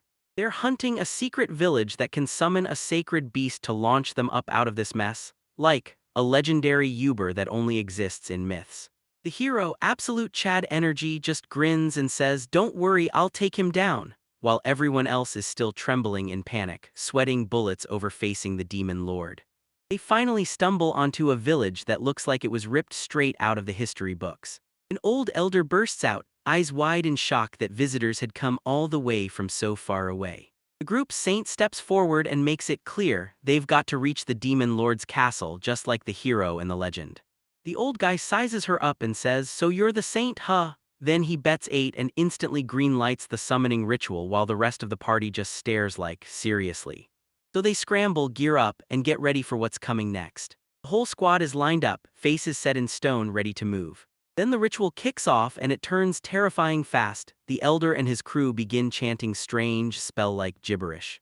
The hero's party is barely holding it together, fighting to keep a straight face. But then the elder snaps and starts stripping off his clothes. And my man snaps into action, busting out moves like nobody's watching. He's tearing up this wild dance while the ladies chant nonstop, and yeah, that's peak content. The hero's party just sits there, staring while this fever dream chaos explodes in front of them. They're fighting for their lives not to laugh. Yeah, I know, but seriously, good luck with that, my guy. Suddenly, a gigantic summoning circle blasts to life under their feet and the whole party freezes, staring in shock like, wait, what's happening? Then the elder screams erupts, sacred beast Kwanlunga charges forward. A blinding flash erupts out of nowhere, lighting up everything in a single heartbeat. And then, wait, what do you mean nothing? The saint is acting just like in the legend, like we're watching the exact same scene replay. Right then, the old man halts, groans as he stretches his back and mumbles, "That's great, but my back's killing me." He looks at everyone and declares, "Time to eat, I'm starving." The whole party just stares, stunned, while the elder dives into his food. Then they blurt out, "Wait, is the ceremony over or are you guys really eating now?" The chanters are groaning nonstop, their knees screaming in pain after the ritual. The saint leans in and asks the elder about the sacred beast, then he just smirks, I called it, it's on the way, now sit tight." They press him on the exact timeline and he shrugs, "Yeah, like 7 to 10 days. 10 days, then they get absolutely wrecked by a dancing grandpa, are you kidding me?" Back to our real MC, he marches in to get his ring appraised and the blacksmith just stares like it's a joke. "Impossible, kid, nobody here can appraise that." Seriously, apparently appraisal is almost unheard of, like finding a blacksmith among 100 just to spot that one special talent. Our boy thought it was some skill you could just grind for, but nope, life hands you the RNG dice at birth. He begs for an introduction to a potential ally, an old lady alchemist named Ulk, if that's even possible. The blacksmith straight up confirms Granny Ulk is an alchemist, and suddenly she's the only one who might crack what those rings really do. Then she's been around magic items for ages, so she can probably crack it even without the official training. He explains the ring can't possibly be stuffed with a D-rank magic crystal because it's just too small for that kind of power. He leans in and drops a serious warning on our boy, because in the end, trust is everything. A fresh-faced noob strutting around in expensive gear is basically begging to get scammed or lowballed. Our guy finally clicks, this world isn't some game and the lessons he still has left to learn, yeah, they're stacked. So he decides to figure out what the rings really do, no clue where to begin, so he starts smashing random experiments until something finally clicks. He dumps his whole inventory on the floor, staring at the piles of junk like, why hasn't he tossed at least half of this already? He jams the ring onto the purify stone and tries to force magic into it, then nothing happens. He hammers it on a bunch of random stuff too, and every single time nothing. He's totally bummed, turns out the sacred stone gave him nothing, not a single scrap of hope. Yeah, he kinda saw it coming, but it still hurts like hell. But just as he's stuffing everything away, bam, something in his bag zaps him out of nowhere. He finally clocks that electrifying zapping feeling. Then it slams into him, could this be the water drop magic book and is it reacting to the orichalcum ring? He still remembers flipping through that book a few days back, nothing in his face changed. The only thing that separates now from then is the ring. He tries the ring on and off. Once he takes it off, the link to the magic book vanishes instantly. But that still doesn't explain how *boom*. He can suddenly learn those spells. He's guessing it's either an instant learn ability, it sharpens his magic affinity, or he got a straight up stats boost overnight. He smashes the idea onto his other magic books and boom, he learns he can master every daily life spell, but every single combat spell stays locked out, so yeah, it's definitely not that learn anything hack. He's pretty bummed he can't touch the op weapons and armor yet, but he knows he'd get wrecked if he tried them right now. That ring won't light up from magic stones or any fancy channeling, so yeah, it's basically screaming that it's a real artifact, not some cheap trick. After running the tests, the evidence screams one thing, that ring is blasting him with a huge stat boost. He's convinced you can't learn spells without the right INT or MND, and this ring is basically shoving him past the cutoff for those basic spells. Alright, time to put these brand new daily life spells to the ultimate real-world test. He flicks water droplets through the air, and boom, a flawless sphere of water forms in his hands, it works. He's immediately big-braining, staring at the water like, did this stuff get created from nothing, or did someone just pull it straight out of thin air? So for science, he yanks off the ring and tries again, terrible choice, because the mana goes absolutely berserk and slips completely out of control. The flow steadies for a heartbeat, then nope, it explodes and splashes everywhere. He finally clocks that his base mind stat is way too low, and he rushes to grab the ring boost so he can actually control even this basic spell. Next, he tackles the other spells. Fire Seed spits out a tiny holy white flame, and it's so flashy it practically screams, "Look at me," which is totally not what you want while camping. He gets to earth tilling next, but it barely stirs a thing, so he snaps out of it and moves on. Chair that helps him drop weight. It changes nothing at all. He's convinced the numbers on his stats are so pitiful that it can't possibly matter. Finally, those gentle breezes swept in. It's barely a whisper, so weak it wouldn't even reach the lowest setting on an electric fan, and even his pet fox isn't buying it. He drops into his seat, staring at the spells like, honestly, these are pretty useless right now. Then it hits him what that dwarf told him about a gentle breeze sweeping out the stale, stagnant air in caves. He starts wondering if this world has miasma like in those video games, and if clearing it would suddenly unleash a cloud of toxic air. Alright, time for round 2. He scoops water into a bowl, drops his finger in, and fakes a soft breeze like it's magic. And yep, he was dead on, because it's not just pushing air around, it's making gas. To figure out exactly what gas it is, he scoops some into a cup, then fires up the paperwork. Bam, science montage, let's go. He strikes the match and lights the wick. He pours it into the cup, nothing changes at all, the flame keeps burning the same. If it were making oxygen, the fire would roar brighter, but it doesn't. And if it were CO2, it would choke the flame out, still nothing. So yeah, it's just plain air. So magic can conjure matter out of nothing, and now he's freaking out. Where does it all vanish to after the spell's done? He bets the world has some kind of balance system running underneath it all. I mean, on day 1, nobody's cracking the physics rules of a fantasy world, my guy. Right then, the messenger drops the bombshell. His audience with the Duke is officially set. In just 3 days, way faster than anyone expected. Guess those connections really kicked the whole thing into high gear. Daily, yes, the Duke's daughter, basically royalty, throws her chin up and flexes like a princess because she can pull strings and make things happen for them. The boy suddenly clicks. He should probably start calling her Lady Dahlia. He immediately spirals into panic about noble customs. His brain spins out wild nightmares of getting hauled off for wearing the wrong clothes. Or worse, having to march into that room and do a full-on Cossack dance. Yeah, the anxiety hits hard. His friends tell him to just chill out, but the Duke already knows how adventurers can be, so if he keeps his manners, he'll skate through just fine. They tell him just wear your regular clothes, but paranoia claws at him like it's a setup. They calm him down, but those nobles, some of them are so off the rails they might start probing him with physical examinations. But in general, nobles and top-tier adventurers run on a sweet, ruthless symbiosis. They keep each other alive and powerful, especially after that brutal Zenny incident.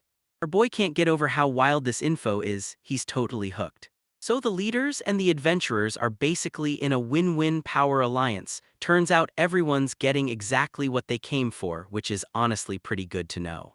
The very next day, still trembling with nerves, he sneaks onto the training grounds to test his magic in secret. Then he tries to till the earth again. A tiny lump of dirt suddenly pops up, so small his pet just kicks it away like it's nothing. Honestly, he'd be quicker grabbing a shovel instead. He confirms the spell only tweaks a tiny patch of dirt, nothing like those water droplets that somehow create something out of nothing. Yet he's still totally baffled about how any of this could be useful. Before heading back, he leans in and quizzes Mimi, the bunny girl, for how to handle nobles, because he's desperate to dodge any Cossack dancing disasters. At last, the day explodes into reality. He hooks up with the squad and Lucille is right behind him like always, forcing him to grin through the fear as he tries to play it cool. The whole party sets off together, racing straight to the Duke's place.